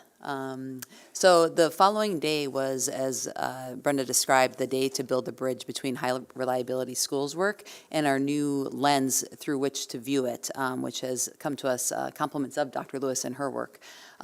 So that day we had a couple of main goals as well, is that we wanted to make sure that all of our buildings were reviewing the HRS Level 2 framework. To remind you, Level 2 is based on high quality instruction in every classroom. The tie between the two is to make sure that that high quality instruction in every classroom is for every child. And that's where that direct messaging comes in, and that we asked buildings to reflect upon the data in regards to the HRS work that you're more familiar with, and the framework that they're a little bit more familiar with. This lens is highly important to us because, and I'm going to even speak to the gentleman who talked about our district achievement data. There are, when you look at our data writ large from an aggregate level, it looks pretty good. It looks pretty good comparatively to the state, and we have done a really nice job instructionally overall. When you break that down by student group, that is where we're going to see our achievement gains. And again, that's why we're bridging the work between these 2 days. This is a menu that, again, Ms. Barch put together, so that what we wanted to do is to make sure that buildings felt empowered to take their logical next steps on where they needed to go with their HRS framework. We have invested a lot of time into Level 1, just to remind you, which is about safe, supportive school environments. That means supportive and collaborative, both from an academic and an emotional standpoint. And what we didn't want to do is to have buildings rush through the time. As Brenda mentioned, we wanted them to have time to go deep on what their logical next steps were with their work in the HRS framework, based on what they heard the day before and dug into from their data perspective. So the essential question for the day was, how can we ensure our instructional model, again, HRS Level 2 is about instructional practices, is designed to equitably meet the learning and social emotional needs of all learners, especially those illuminated by our student group data. Just to remind you, all of this framework is couched in high quality Tier 1 instruction. Tier 1 instruction just means every classroom, every day. No pull-out sessions, but what all kids should experience when it comes to rigor, when it comes to curricula, when it comes to engaging relevant instructional practices. This is Marzano's teaching and learning framework. The strategies that you see here are evidence-based strategies, and within this framework of instruction, you will see all kinds of strategies that tie directly into ways that we can approach hitting those data blips, for lack of a better word, that we really wanted to address with our work. Every building in our district has designed their own instructional model based off of that broader model that I showed you. And the key for them looking at their model this day was to make sure that the instructional practices that they decided and have agreed to as a building are their most powerful practices that they want to see in every classroom are aligned with what the data says they should be. And so this is an example of an aggregate model. We actually took a few years ago, it's outdated now, we need to update it, but a few years ago we took all the instructional models and looked for the crossover, just to give you an example of what an instructional model looked like, but this would be considered our district-wide instructional model. And then just the level 2 indicators, just to make you aware from a very large picture, is that we're looking at making sure that schools are supporting teachers to continually enhance their pedagogical skills, so their instruction strategies through reflection and professional growth plans, that the predominant practices are known and monitored. That's where that instructional model comes in. That we're providing teachers with feedback on their work. That's between the instructional design coaches and the building administrators. That they're looking at data to see if there's evidence that the students are responding to the strategies as part of that. We also want to make sure that all of our professional development, that most of the opportunities happen during the workday as much as possible. Our early release time has really allowed buildings to dig into those, into the data and to make sure that we're, again, aligning our practices with what the data says we need to, and that we give them time to collaborate around powerful practices. This graphic here is intended to just remind us of the HRS framework in and of itself. And so a bookshelf was put together, again, compliments of Dr. Lewis's idea. The bookshelf is intended to make sure that everything that we do as a district, be it budgetary decisions, be it our facilities, love that we heard comments earlier about our facilities allowing our students to prepare for the type of learning that we want them to. All of that is vetted through this framework of HRS and high reliability schools. It's written into our strategic priorities, our strategic planning. When you have heard in the past about the social emotional learning practices, so that's Jeff Gockler's portfolio, the mental health initiatives, those are all present in this model as well and supported by this framework. The literacy initiatives that we have, I think you heard of several board meetings ago about the audit that we had, the literacy audit that is giving us direction to go specifically around that important skill set.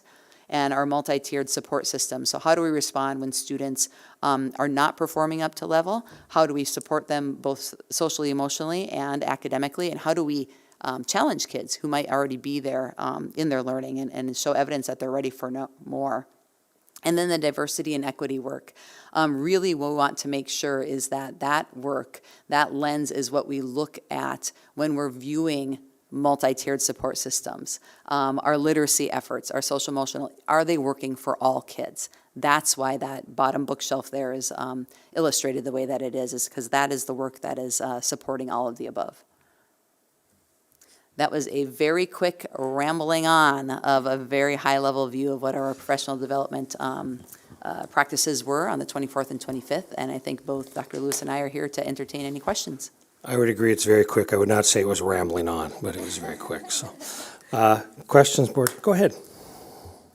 Sure. Just curious, will there be like a follow-up data session, essentially just to look at the data that was presented today and the data at a future point to see like what benefits the teachers gained out of it or if it resonated well with them? Thanks for that great question. So the data that you saw today, or that our staff saw on the 24th and the morning session, is data that has been seen through the board education session, as well as data that was seen in the annual report. And then the afternoon was data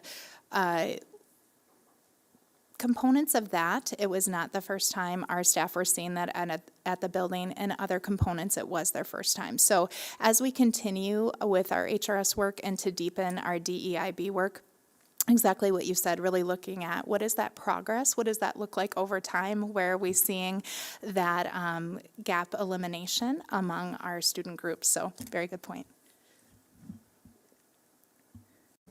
Do you have a follow-up? Sure, yeah. I just wanted to, I get the direction we're going and trying to figure it out.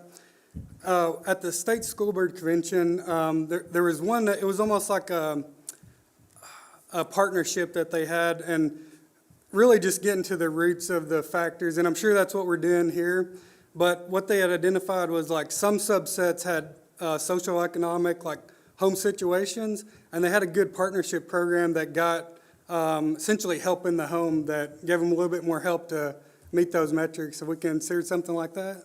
Dr. Lewis is going to love answering that, I can tell you already. So Was I too eager on my volume here? You are really forecasting and foreshadowing well here. So we have a couple of positions, and I will say that ESSER dollars are really we are very fortunate to receive those because those give us opportunities for what you just talked about, in addition to other opportunities, really working with those home components so that we break down those barriers for our students that they have in environments outside of the school day, to really ensure that we work to get at what is the root problem of the chronic absenteeism, right? How can we help the family so that students are in the school? And then when we work on chronic absenteeism, what helps? Our student achievement goes up for that student, right? Because when they're missing 10% or more of their school days, it's very hard for them to learn. It's very hard for them to demonstrate that proficiency. So it's really about how do we look at wraparound supports and services for our families to ensure that they are successful in the school. And many of you have heard me say this before.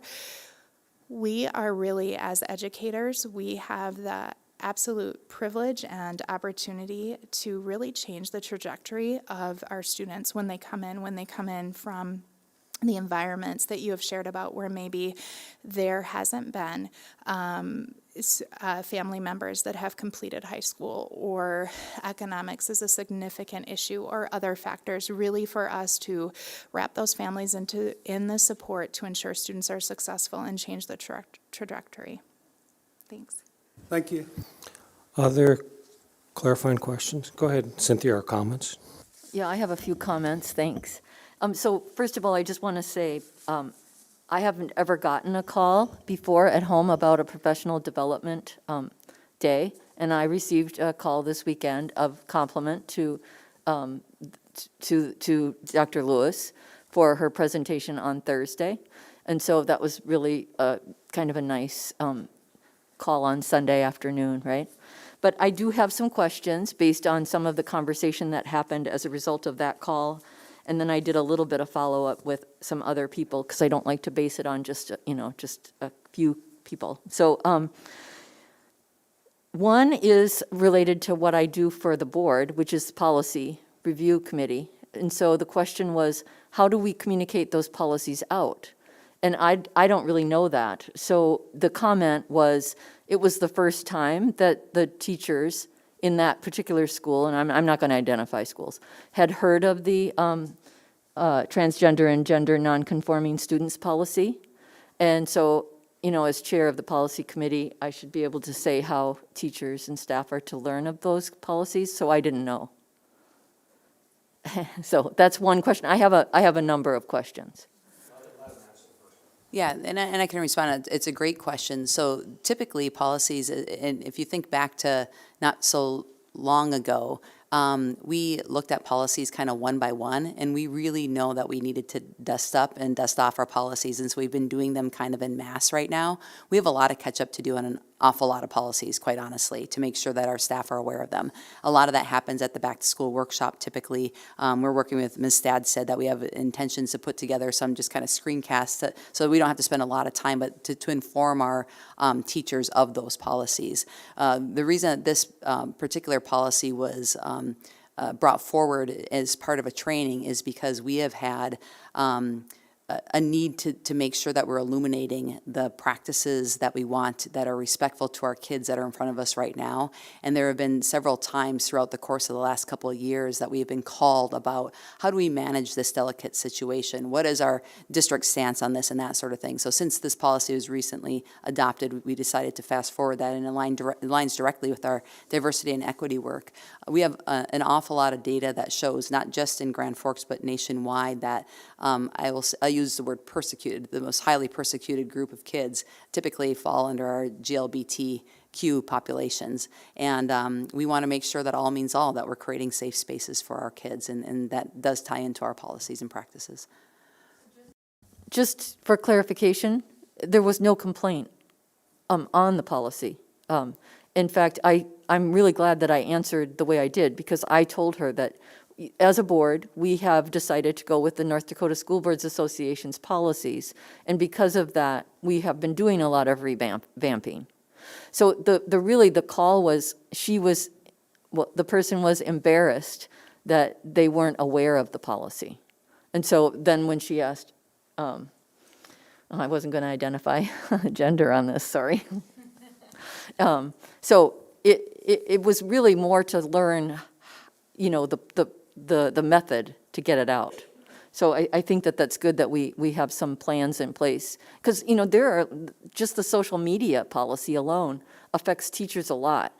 And it's come up in my other role through my work, being really aware of that. So I do think we need to make sure that, you know, it's communicated clearly. And I know that we've been doing a lot of work on that. May I just keep asking questions? Or you want to limit me to 3 minutes? You're past. No, keep going. We'll get the other people and if they have other questions.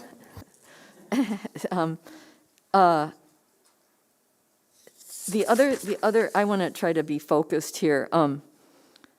So this might touch on some people's feelings, but I received comments too about what some schools did with their afternoon time on Friday in particular, and what others did. And so there were many schools that worked really hard to the very end and did a lot of plowing through the data and all of that. And there were others who were offered games and just some fun activities. And I was able to convey what pickleball and fun games would provide. That would be like social, emotional kinds of activities.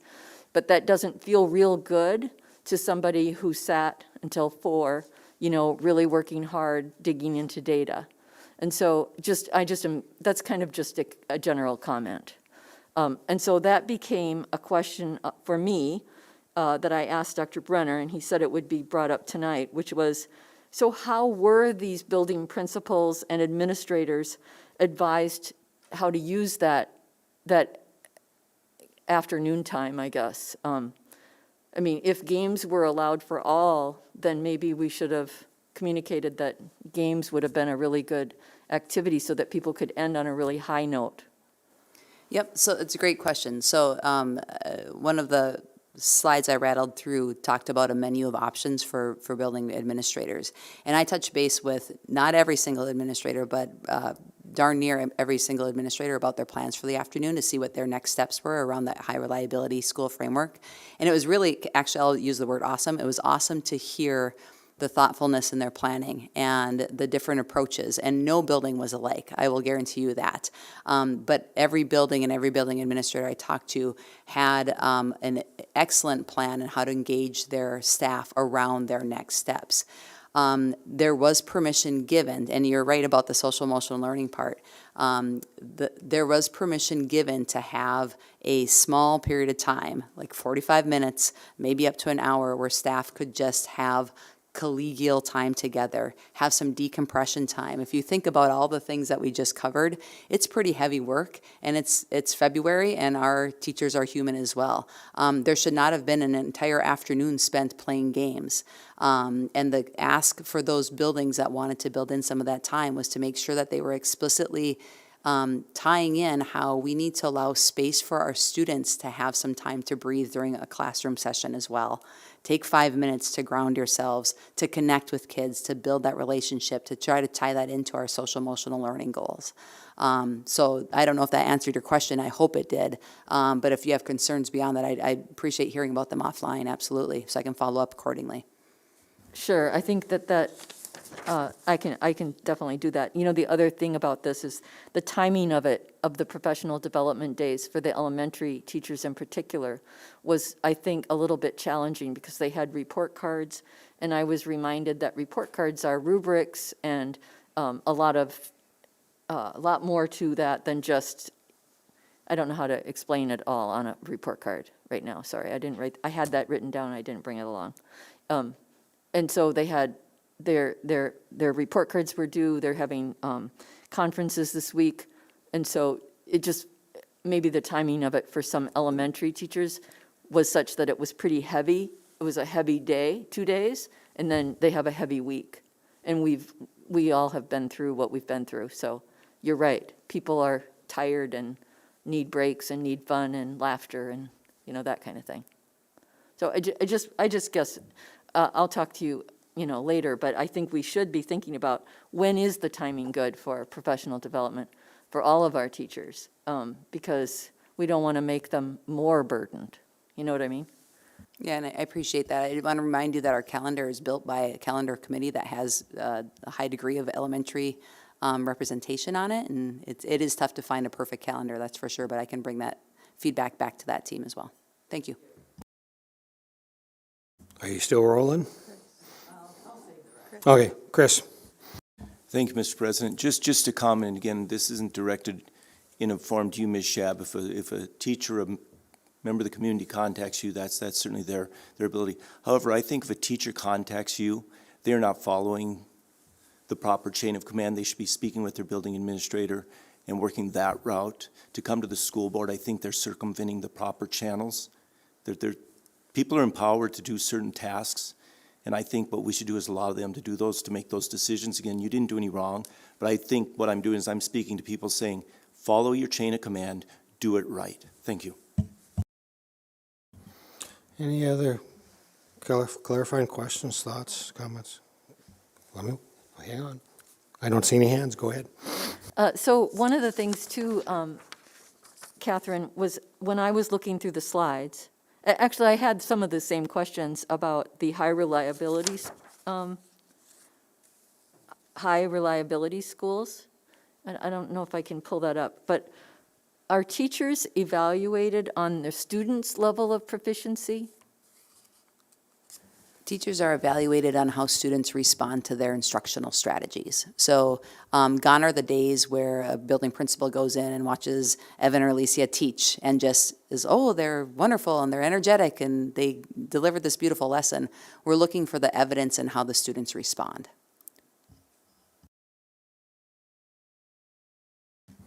Any other clarifying questions? See none. Thank you both. Appreciate the update. Let's move on to item 7, Superintendent's recommendations for action. Consent agenda is on electronic pages 65 through 70. Do we have a motion to approve the consent? We have a motion by Jeff. Do we have a second? Second by Jackie. Assuming a roll call vote, all those in favor, please state aye. Aye. Opposed, same sign. Motion carries. Let's move on to item 7B, which is the K-12 science curriculum adoption. And we've got Amy Barch, our Chief Academic Officer, lining things up there. It's on electronic pages 71 through 119. So, and I assume you got a team with you, it looks like. So thank you, Amy. I do. So President Lund, members of the board, thank you for time tonight. I know your agenda is always full and meaningful. Tonight we're here to talk about a recommended science curricular resource adoption. Before we get started, if you'll just hang with me, I would just like to really talk about the investment that our teachers and our curricular team made into this process. So just a quick minute to say thank you to all of the people who, even though they're teaching in a pandemic and they're taking on more and more to support students, they also took this on too. It was a heavy lift to make sure that the curricular resources that we're presenting to you today are in line with our state standards so we can increase science achievement. So our elementary team, we had 40 teachers who embarked in the process of this pilot adoption. Their names are in your packet, but just a giant thank you to them for taking the time. We also had 12 middle school and 14 high school teachers a part of this process. Nicole will talk about it a little bit later, but it's not a 1 month or 1 week. This is a 1.5 years in the making that they have dedicated to this process. Also, our leadership team of Nicole Crafting and Lorraine O'Shea, they are our curriculum coordinators, as well as the principal representatives that have a science portfolio. All of them were along this whole journey and a part of the process, so my heartfelt thank you to them. As we go forward, I'll turn this over to our curriculum coordinator for secondary, Lorraine O'Shea.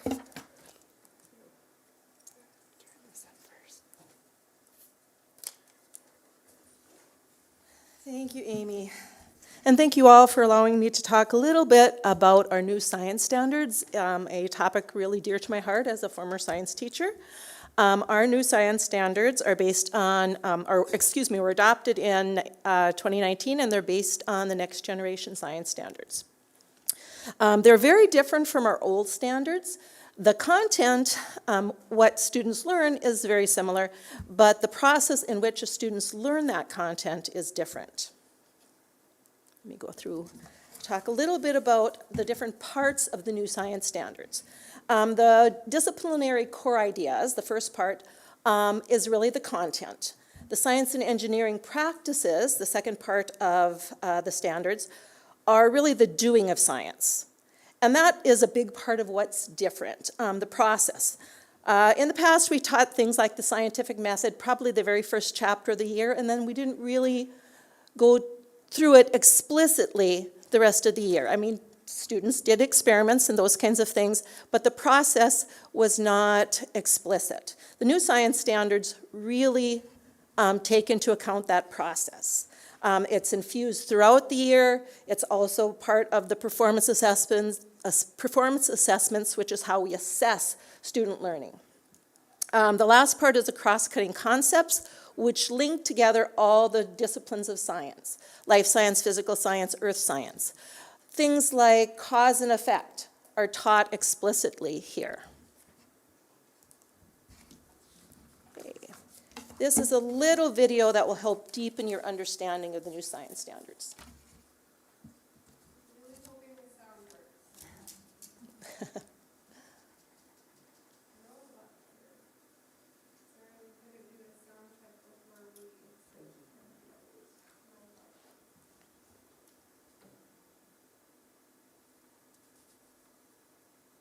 Phenomena is simply something occurs in the real world. So this interview is a phenomenon. What just happened a second ago was a phenomenon. And so in science, we try to look at things that are more interesting than this interview. So we try to find things that are science, and then kids try to explain it. So we put them in the position of a scientist. And so if the phenomena is something that we observe, then there's got to be things that we do. And so one thing we could do, if we go through the three dimensions, there's practices, cross-cutting concepts, and then disciplinary core ideas. So the disciplinary core ideas is what we learn, the science and engineering practices is what we do, and then the cross-cutting concepts is how we think. So if I were to think about an apple falling from a tree, there's going to be me asking questions like, why does it fall? There's also me trying to understand the science of gravity and why it's falling. But then I should be thinking about cross-cutting concept of cause and effect, what's causing it to fall. And so if we define it as what kids do, what they learn, and how they think, you need all three of those dimensions to understand science, just like we need all three of those dimensions to understand just the real world. The old science classroom, we would just go through content. So you come into a science classroom and the teacher would say, we're going to learn about gravity, and this is a force of gravity, and objects are distance apart, and they pull on each other. And so we would do all the explanation at the beginning, and then at the end you do a lab. So what you're really doing is not science. You're just explaining to them, and then they eventually get to explore a little bit. And so what does it look like? What does the classroom look like where it's really three-dimensional? Is we just do the exploration first before we do the explanation. So in a classroom, kids should be in the role of the scientist. What does the physical classroom look like? Everything I just described, like the cross-cutting concepts and what those are, how we think, the science and engineering practices, those should all be used in the space itself. So they can explicitly say to kids, like right now you're asking a question, what are the elements of a good question? So like when I go into a classroom, how I can judge if it's a three-dimensional classroom is, number one, the teacher shouldn't just be talking, the kid should be exploring.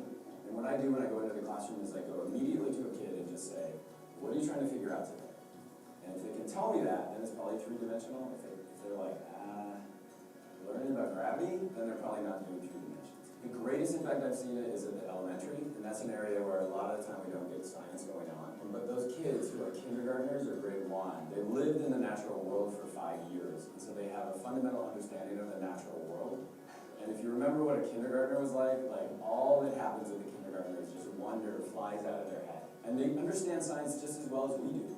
It's not like somehow we learn more science than they do. And so I think the coolest thing is if you just let the kids talk and let them ask questions and let them investigate, you start to value the kid as an investigator, and more importantly, the kid as an important human.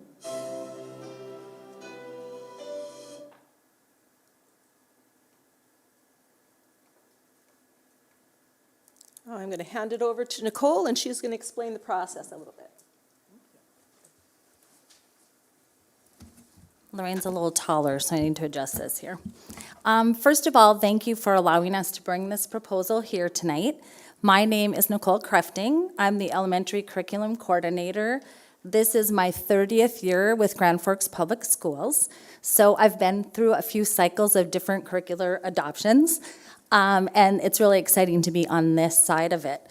I'm going to share with you a little bit about the process that we used for the materials that we're bringing to you today. Like Amy said earlier, this truly is a process.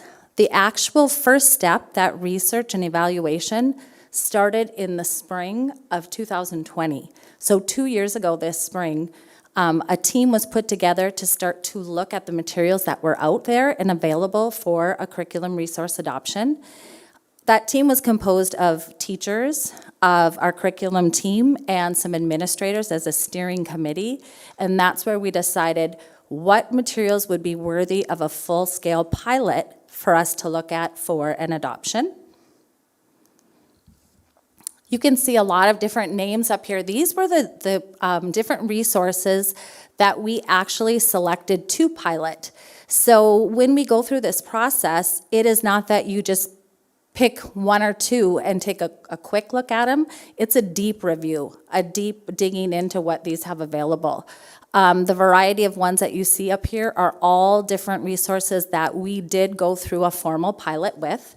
So we had an amount of time that teachers at various levels worked with these resources to see if they met the standards, if they aligned with our scope and sequence of what students should learn, and also would they have all the criteria that was needed to support both our teachers and our students to further their education in the science area.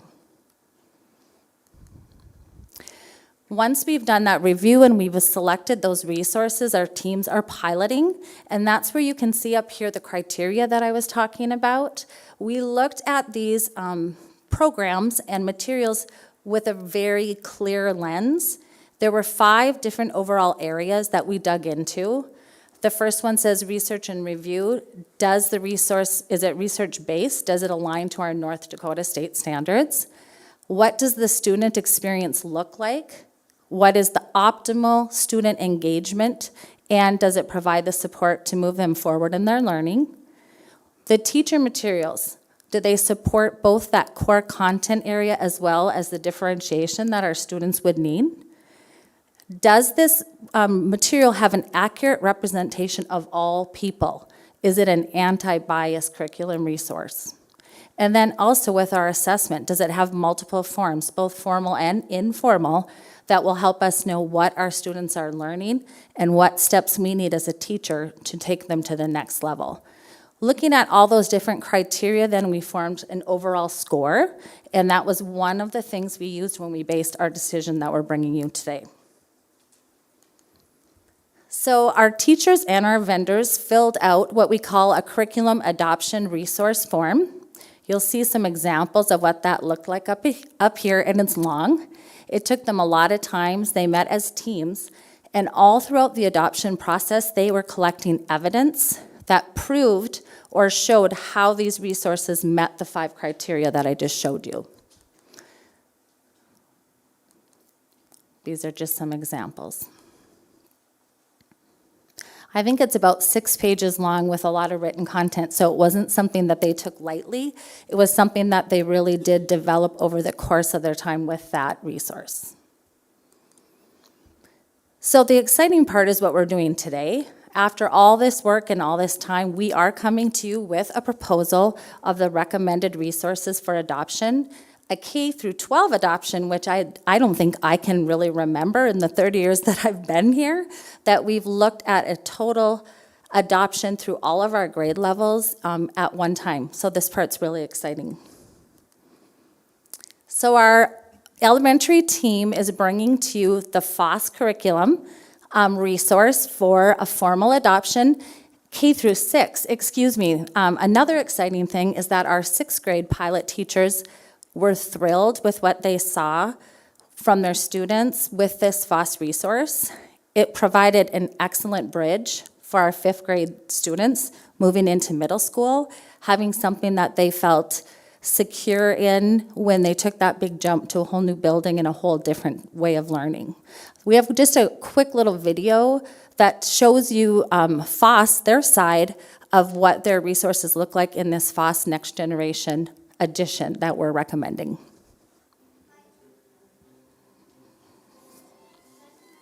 Science is important in everybody's life, and it should play a very central role in every student's education. It provides the opportunity for students to think critically, to weigh data, to develop evidence, and make evidence-based decisions.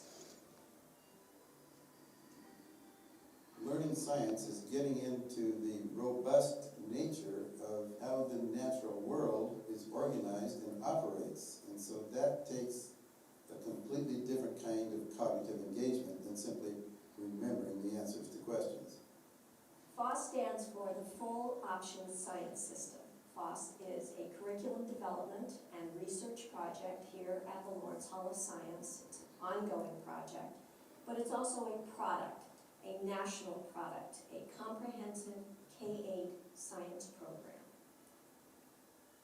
The Lawrence Hall of Science is part of the University of California, Berkeley campus. As such, we recognize and adhere to the mission of the University of California, excellence of instruction, research, and third is public service. That mission is completely congruent with the vision of the Full Option Science System program. We don't develop curriculum by sitting in our offices and writing. We work in our laboratory, which is the typical classroom, with students and teachers to try out our ideas, observe what happens, gather those data, and transform that experience into our curriculum products. Today we were working on a performance assessment. We're trying to get that idea that if you change more than one variable at a time, then how will you actually know what the result was and what caused it? It's a practice that scientists use all the time, so we want the kids to be able to do that. The FOSS instructional design is essentially what it has been for the last 25 years. We refer to it as active investigation. That's the core of the experience. The FOSS philosophy is still a part of the program, but we have built a new program with new instructional strategies that make the teaching and learning more relevant to today's classroom. Where are you going to put your next piece? How are you going to know how to? All right, so that's just a little piece of FOSS explaining how they have developed their program, the research that's gone behind it, and how it is truly a program that is hands-on for students. The investigative style of FOSS is what completely aligns it to the next generation science standards. Those are the national standards that our state standards have been rewritten for. Our K through 5 teachers currently do use FOSS. We have for the last 10 years. However, since we adopted that edition, our state standards have been completely rewritten. So although we have FOSS materials, they don't match what our new standards have at each grade level for our students at this time. The addition that we're proposing is completely aligned to what the new state standards are. So we had a little bit of what FOSS said, but we wanted you to hear a little bit about what students and teachers have said about FOSS. And so I have a teacher and several students that are going to share a little bit about their reasons they think we need FOSS science in our schools.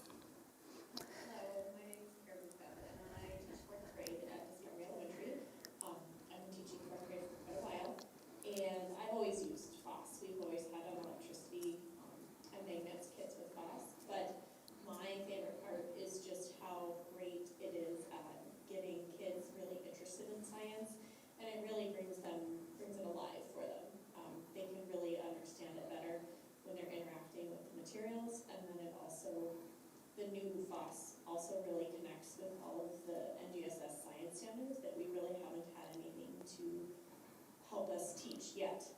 So that's one of the reasons I love it. Okay. I like using FOSS science because of the hands-on activities. Not only we get to read about the science, we also get to experience it in real life. Why do you like FOSS science? I like the hands-on activities. It makes me feel like a real scientist. Why do you like FOSS science? I like FOSS science because of the hands-on activities, like heating up the Earth's material to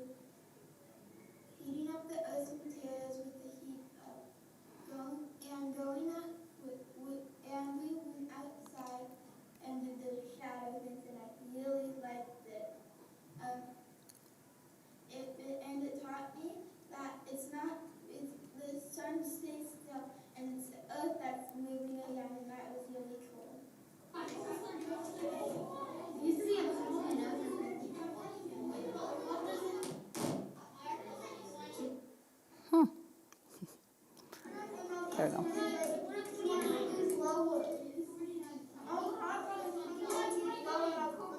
Okay, we have like 20 grades. 30. They're not 30. We got 30. Can we write it down? Like, what do we do? It's going fast. It's going down. Just let it like go up, and then it just has to reach 30. We can write it down. That's what you call using it.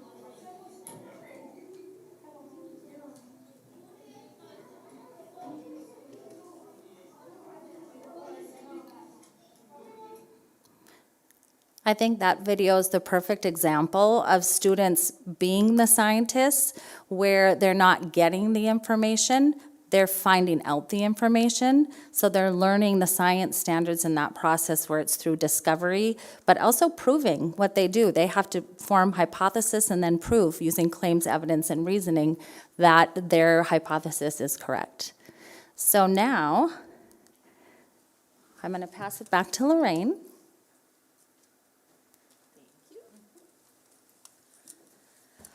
Our 712 teachers recommended McGraw-Hill's Inspire Science. Inspire is very well aligned to the new science standards. It includes phenomenon and three-dimensional learning as well. And each lesson is built around the 5E instructional model. So I'm going to let some of the teachers speak a little bit about why they liked Inspire Science and why they recommended it. The first is from our middle school group, and I'll let the video speak for itself. Inspire Science. So first thing that's really nice is for every single module, it's broken up on how long the entire module is going to take, so it helps with planning in that respect. And then also for each lesson, it breaks it down even further. Before each module and before each lesson, it goes over which standards and cross-cutting concepts and DCIs we're going to be covering in the lesson and the module. It has a good online component for every lesson that is in the book. And then it tells you where to go online, what they're called, if you wanted to do it online instead of in the workbook. And then there's lots and lots of really hands-on activities and labs. One of them, there'll be a short little video, but I have a couple different videos showing the students in action. One of them is a mating ritual presentations that they were doing, and then the second one was a seed lab. They had designed a seed that would travel the furthest in the wind.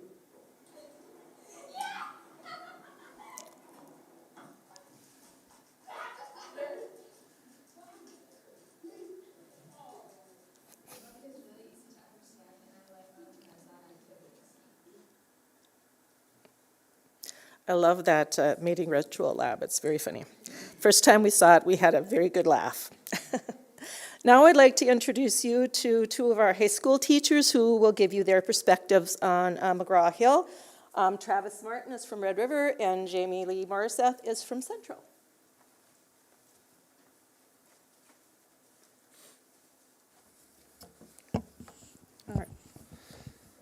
Well, hi, everybody. I'm Travis Martin. I teach at Red River, and I currently am teaching physical science all throughout my day. And I had the unique perspective with this that I piloted at first when we started the year, Discovery Ed, and then we had McGraw-Hill come to us and have switched over to it. There's a few high points that I want to make about some of the benefits that we found from McGraw-Hill since we've made the switch. The first one is that it's a standard resource for all of the teachers to use, so it gives a good foundation. What we really pointed out was when we have teachers that are new to the district, I had the unique perspective that I had taught these classes before at a different district, but if somebody was new, they would have some insight as to where we're going, or if somebody had to teach a different class, for example, if I taught a biology class or something like that, it gives me a foundation of something to work with, so I have something to get us started. A really impressive one was the student access. So the McGraw-Hill book, we have physical books, and then the students all get access to the online book, which mirrors the physical book. That's been extremely helpful, especially now that we're finally coming to the end of the winter activity season, but we all know that in the spring, we're gonna have the students in and out quite a bit. So the fact that we have that they can access anytime, anywhere has been tremendous, because when we use the Discovery Ed, it wasn't that their material was bad, but I had kids that were gone, especially when we were still having kids out for, say, 2 weeks at a time. And I got the question a lot from parents is, where can we access this information? And it was a whole lot of, well, in my classroom. So now that they have that is a tremendous help. And it will be as we get into the crazy part of the spring, especially since we still have so much snow that I have a feeling the end might be a little bit hectic. Probably most importantly is the national state standard line that we have in science. So as we've talked about, we've been changing these since the time I got into being an educator for science, and now we have a book that goes along with these new standards, so we can say that we are definitely hitting everything that we are assigned to as far as the standards go, so we can have pretty good certainty that we know what we're getting accomplished. And what I think is really helpful, and we'll show you here in a minute, is the supplementals that go with it. So lab activities, both hands-on and virtual, which has been tremendous. The virtual labs are really step-by-step. The kids like them, and it allows for those things that we've experienced over the last couple of years that we probably never thought we had to do in education, is be ready to change plans on the fly. So that's been really helpful. And I think the biggest thing that a lot of us have said is that having a standard book company for all of the different sciences we're going to teach, it allows us to make sure that we don't have unnecessary overlap from one class to another, and everything feeds into the next part as we go through. And as we make the transition to being a more standards referenced grading district, it allows us to have that framework already laid out, and now we can say with pretty good certainty between just the two schools that what I'm teaching in physical science and what they're teaching over at Central in physical science, that we're teaching the same things, and that, you know, the guaranteed and viable words that we talk about a whole lot, now we can definitely say that we are doing those things.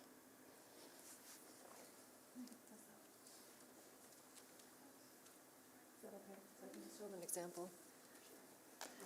I'll take it to Amy and Sheila. Oh, dang it, I wish I could be here the whole time so I could be in charge of it, but that's okay. That's okay. You can, I think you'll be able to. But I'd like to click between these things. That's okay, can I just speak over there? I think you could. So I just want to give you an example of, hi Lisa, of what I have been doing. I started trying to pilot Discovery Ed, and another teacher at Central, I remember, and we struggled with a little bit. It was a little bit too hard on the teacher's end. And then I looked into Cognity, and some people were doing Savvis. And so I really like this McGraw-Hill because it is something that we've been kind of working with all of the science teachers before, so we feel used to it.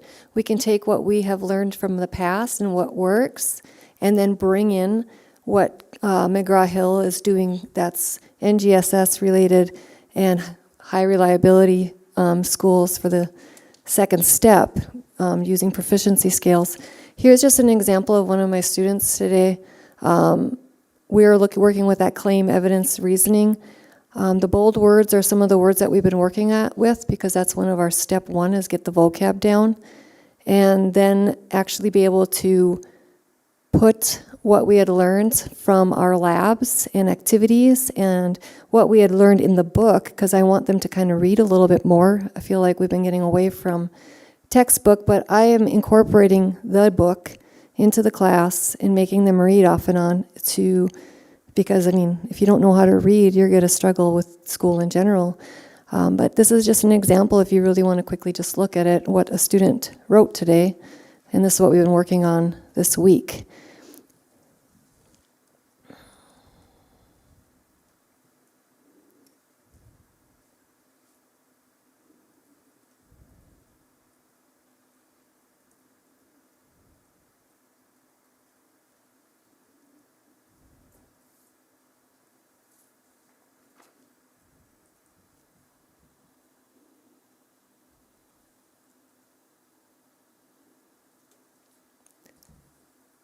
So what we're working with is something that I've never done with my class. We need a claim.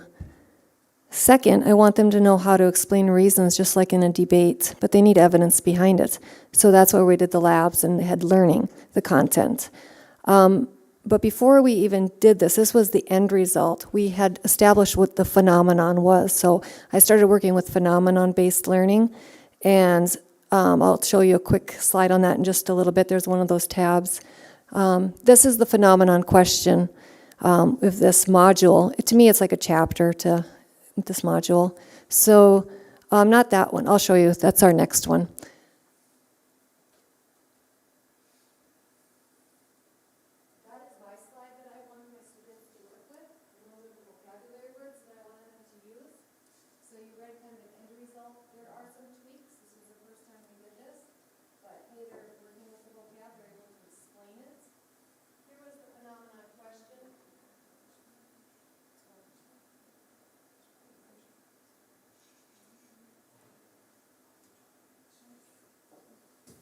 Then you can sit and talk.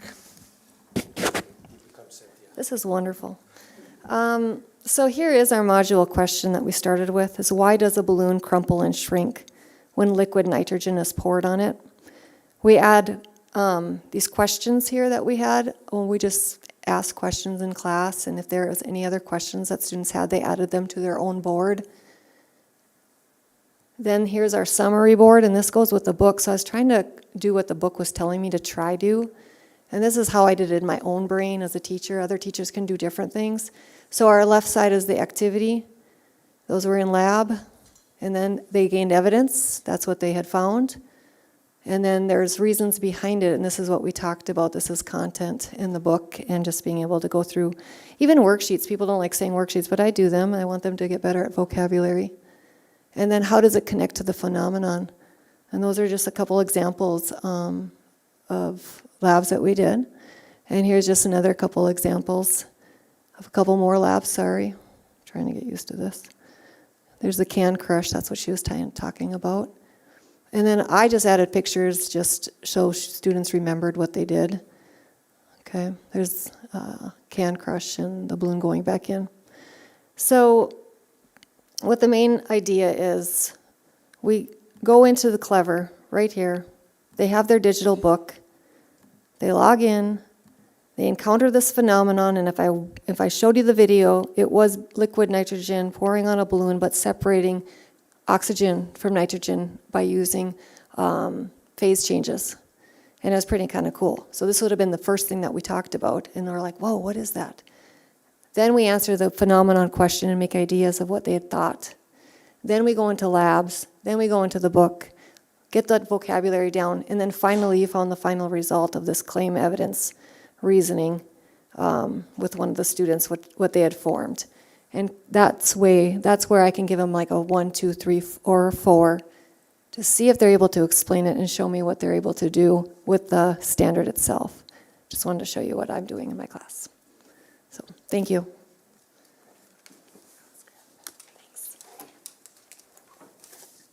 Thank you, Jamie Lee and Travis. We'll plug back in, and the last little piece of secondary high school science we need to talk about is some of our specialty courses. We have quite a few different specialty courses from basic biology up to enriched biology and chemistry. And all of them are, for the most part, using the McGraw-Hill book because it does have very good scaffolds for enrichment and scaffolds for remediation as well. So it's a really nice resource. Our AP biology course is choosing BFW as their curricular resource for AP biology. And then our applied biology and chemistry classes are using Savas Environmental Science as their resource. And I'll pass it back to Amy.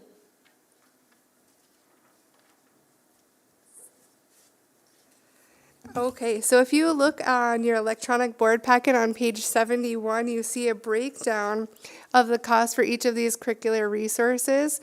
The total expenditure is a number that is all-encompassing for a 7-year adoption. So when we pay this price, that means for the next 7 years there would be no additional expenditure for science. So the K6 FOSS resource, you can see those numbers there, 3 parts. One is the core resource. The second line is consumable materials. So when you do those hands-on experiments, and then in year 4 of FOSS, the kit is considered to be exhausted, some parts of it. So then there are refill kits that are purchased to replenish those kits for the next few years. The 712 resource breaks into core resources and then the specialty courses.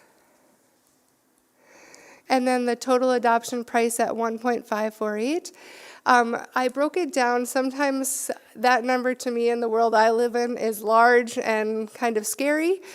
But when you look at it per year, per student, it's a $30.29 investment per year per student in science. So any discussion or questions, we're happy to answer as best we can. Well, first of all, on behalf of the board, thank the 5 of you that are in the room, but if I did my math right, there were at least 70 on that. I counted 70 once and 71, so I don't know which it is, but there were at least 70 people that worked on this. And this, like you said, it's not a 30-minute luncheon meeting. It was a lot of work. So on behalf of the whole board, thank you for the tremendous work that you and your whole team did. And then I will open it up for board member questions or thoughts. Go ahead, Jackie.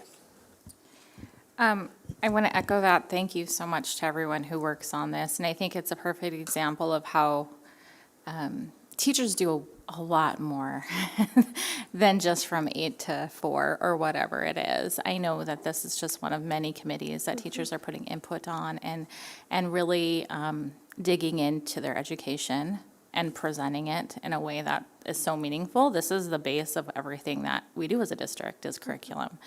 And one of my favorite sounds is that like line of chaos and learning like we saw in that video. So that was super fun to see again because I haven't heard that for so long. But I just wanted to basically say thank you. I trust that it looks like, thank you for presenting it too in a way which we could see all the different parts from where the assessment was to some of the feedback and how it's used and all of that. That's really helpful to me. So that way if someone later down the line has a question about why we choose something, I can speak to that a little bit better. But you know, today we spent a lot of time talking about budget and buildings and I think, you know, when I look at the overall budget and where we're saving money, we need to have more money for teachers because of all of the great work that you're doing. And so I just wanted to say that as well. And I did have one question. If I remember right, the curriculum that we most needed updated was probably science, and the other one was social studies. Is that correct? And I was just curious when social studies, like what is that rotation, if you can remind me, kind of how we adopt new ones and where that's at. So I worked with Dr. Brenner to present him a model of adoption for the next 10 years. So he has that. Next up, you're exactly right, is social studies. We try to follow the adoption cycle of the North Dakota state standards. So social studies is next, and then after that is library media specialist, foreign language. All of those, of course, are budget contingent on the ability to adopt resources. I know this board and Dr. Brenner have been really vocal and supportive of ensuring those curricular resources are up to date and matching standards. Thank you. Amber? First, I just want to say again, thanks. I kind of looked at Shannon because we both have, you know, kindergarten age, first grade, and just the idea of being so curious and wondering about the natural world. I think both of we have 2 Eleanors, and just the age of our kids are just, sometimes we're like, no, don't ask that question, but they're just so curious about the world. So it excites me to see just the learning that's involved. And I mouthed to Dr. Brenner over there, like, do you miss it? Do you miss living in the world of like curriculum and things like that? Because it's refreshing to see the joy from you all and bringing the classroom to us. So thank you for that.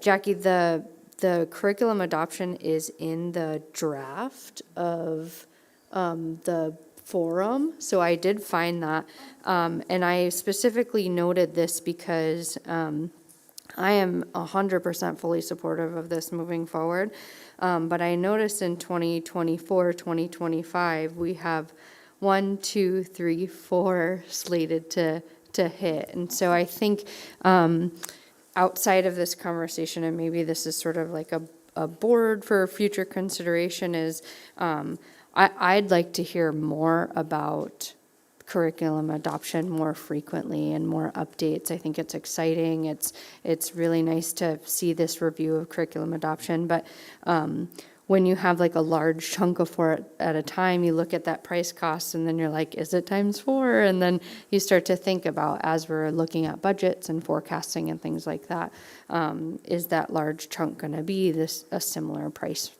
cost or whatnot, which is fine. It needs to happen, but I'm glad that this table is available, and I would just like to hear more and more often because it's exciting.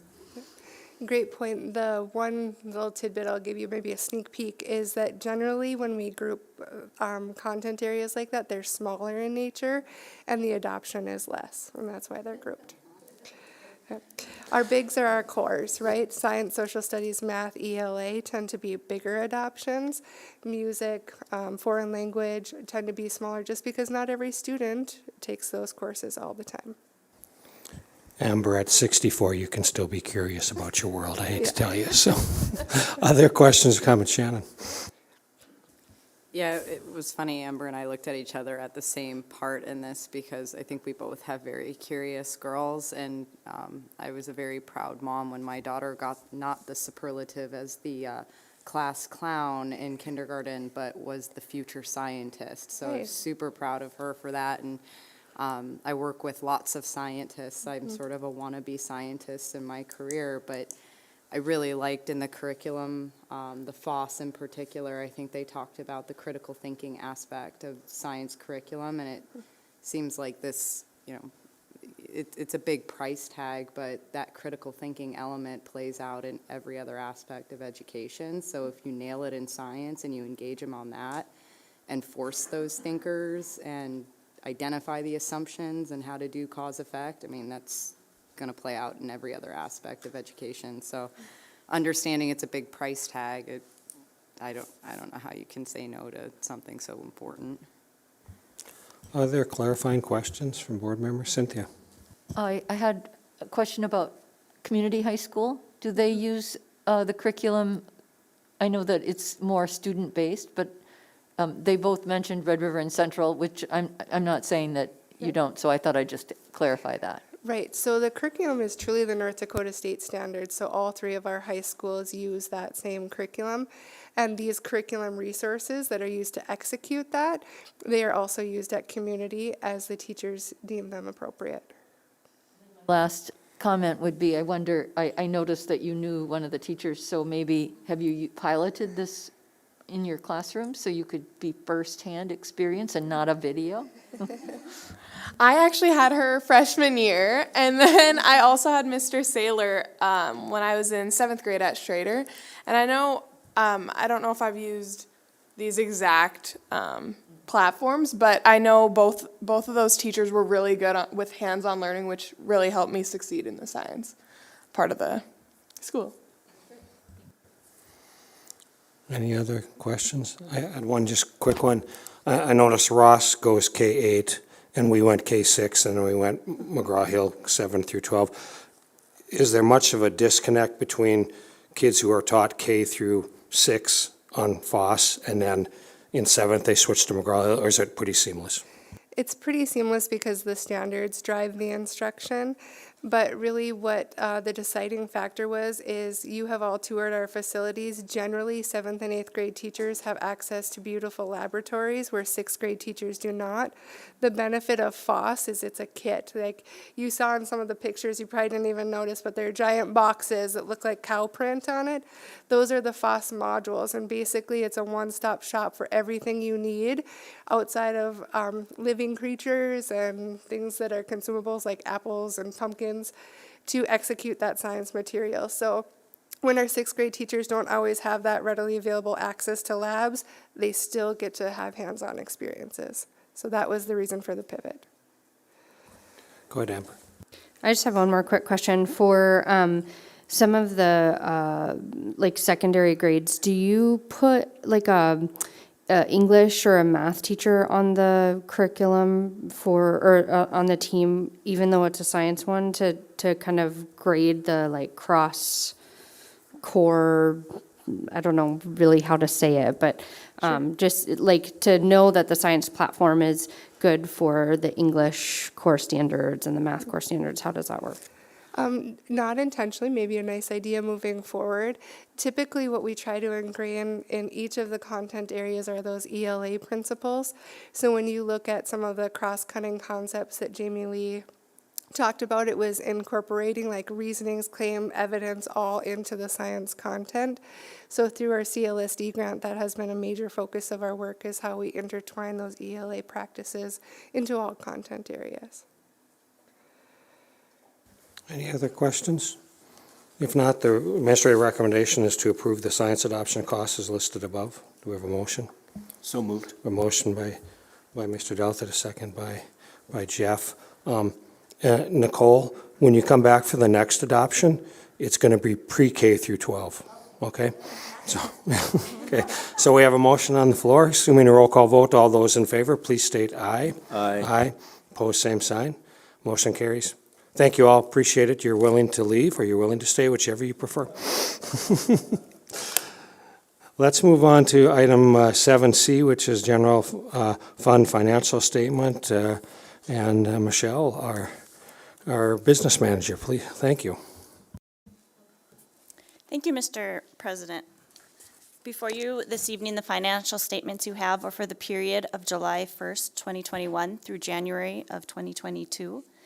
Total general fund revenues for that time period were $65,893,649, and general fund expenditures were $54,294,696, resulting in an excess of revenues of $11,598,953.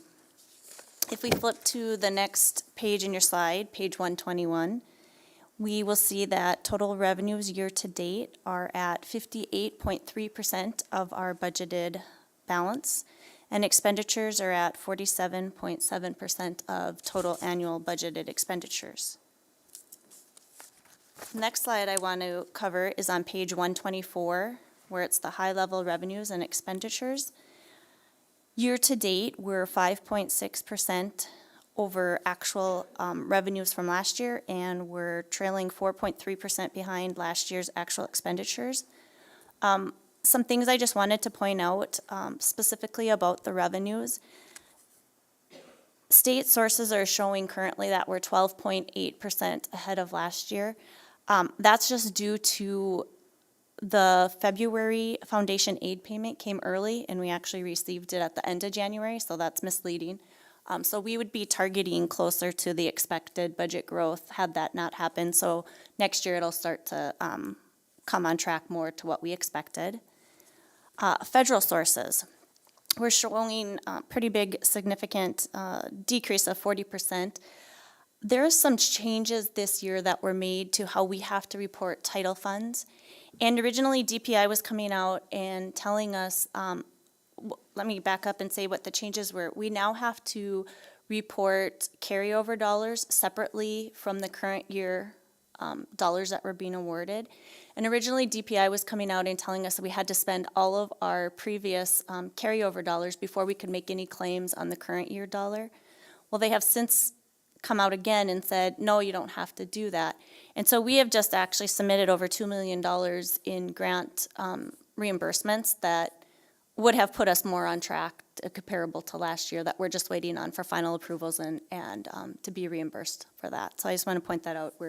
We are not really significantly trailing last year in federal sources.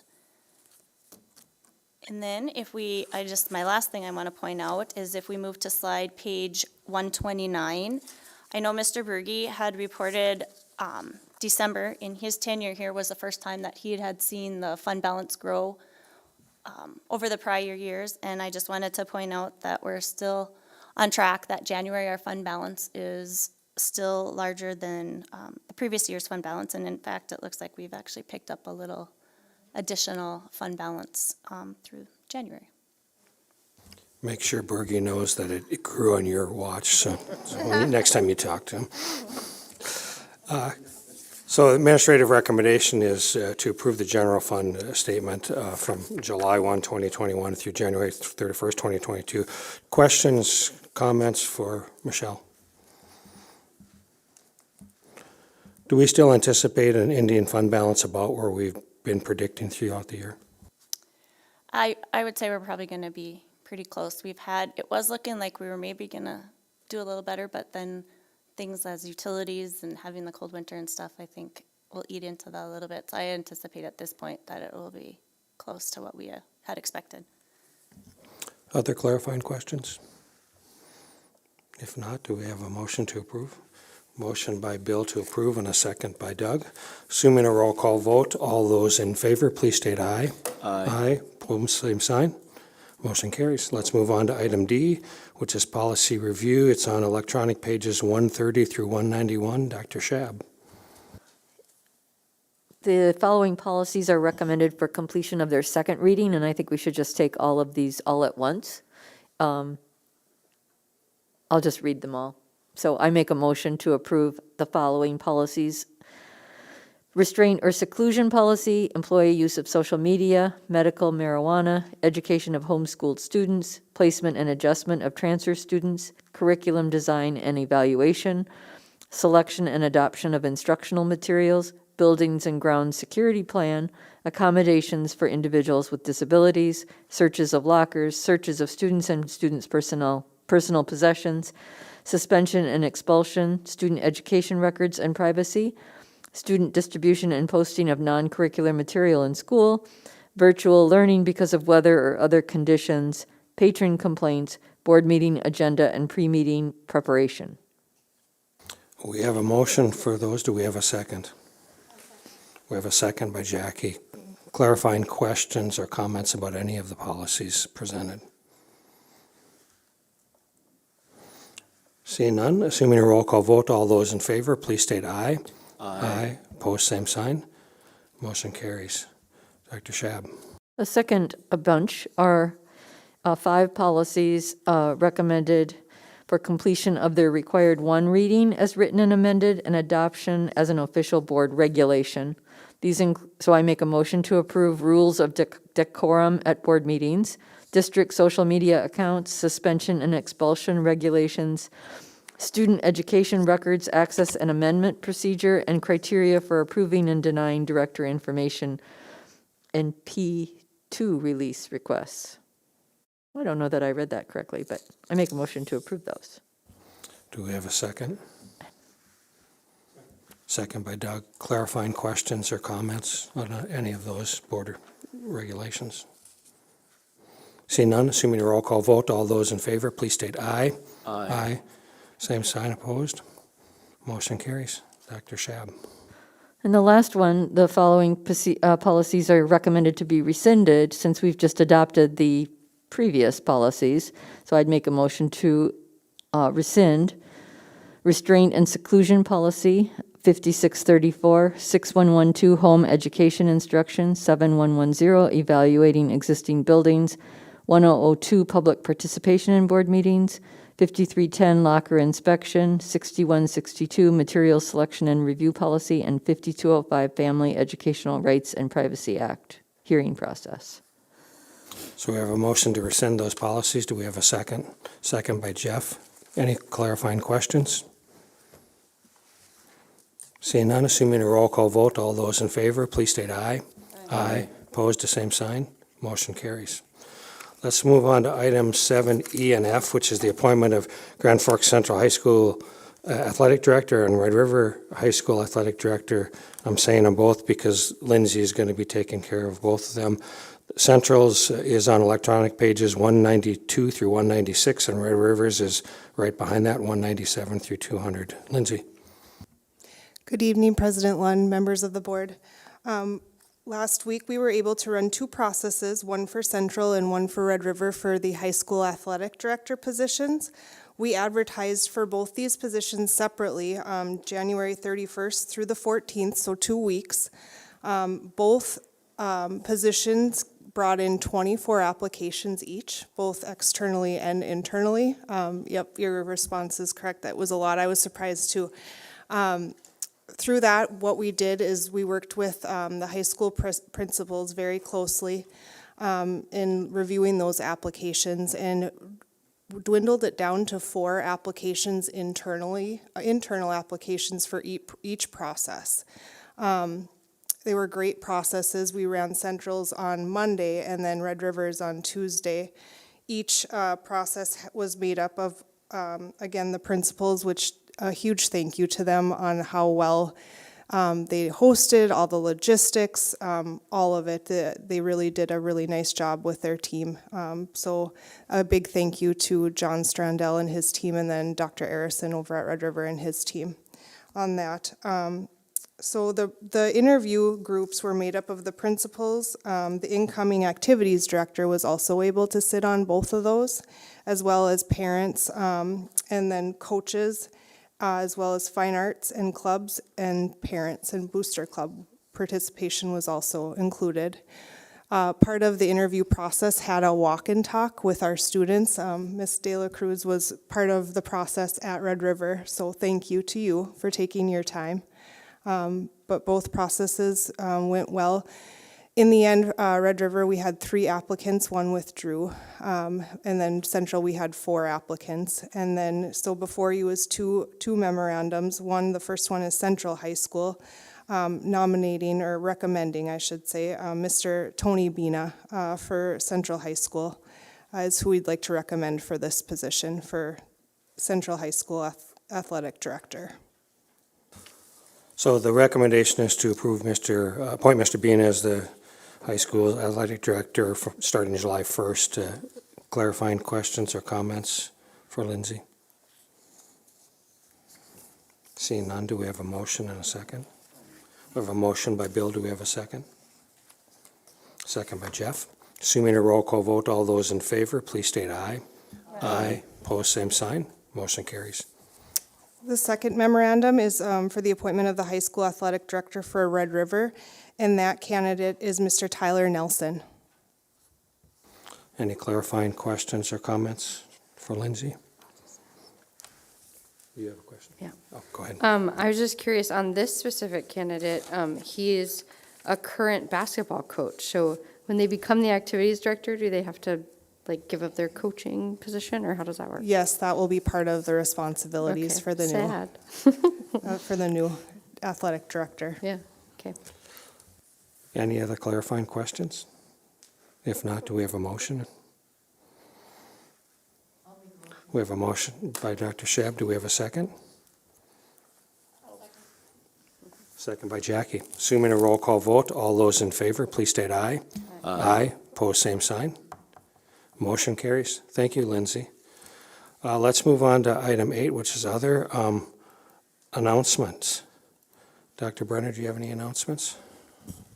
I just have one. I've been invited to participate in Support Ukraine tomorrow at 12 noon at Calvary Lutheran Church. It's not a church service. It's not a prayer service.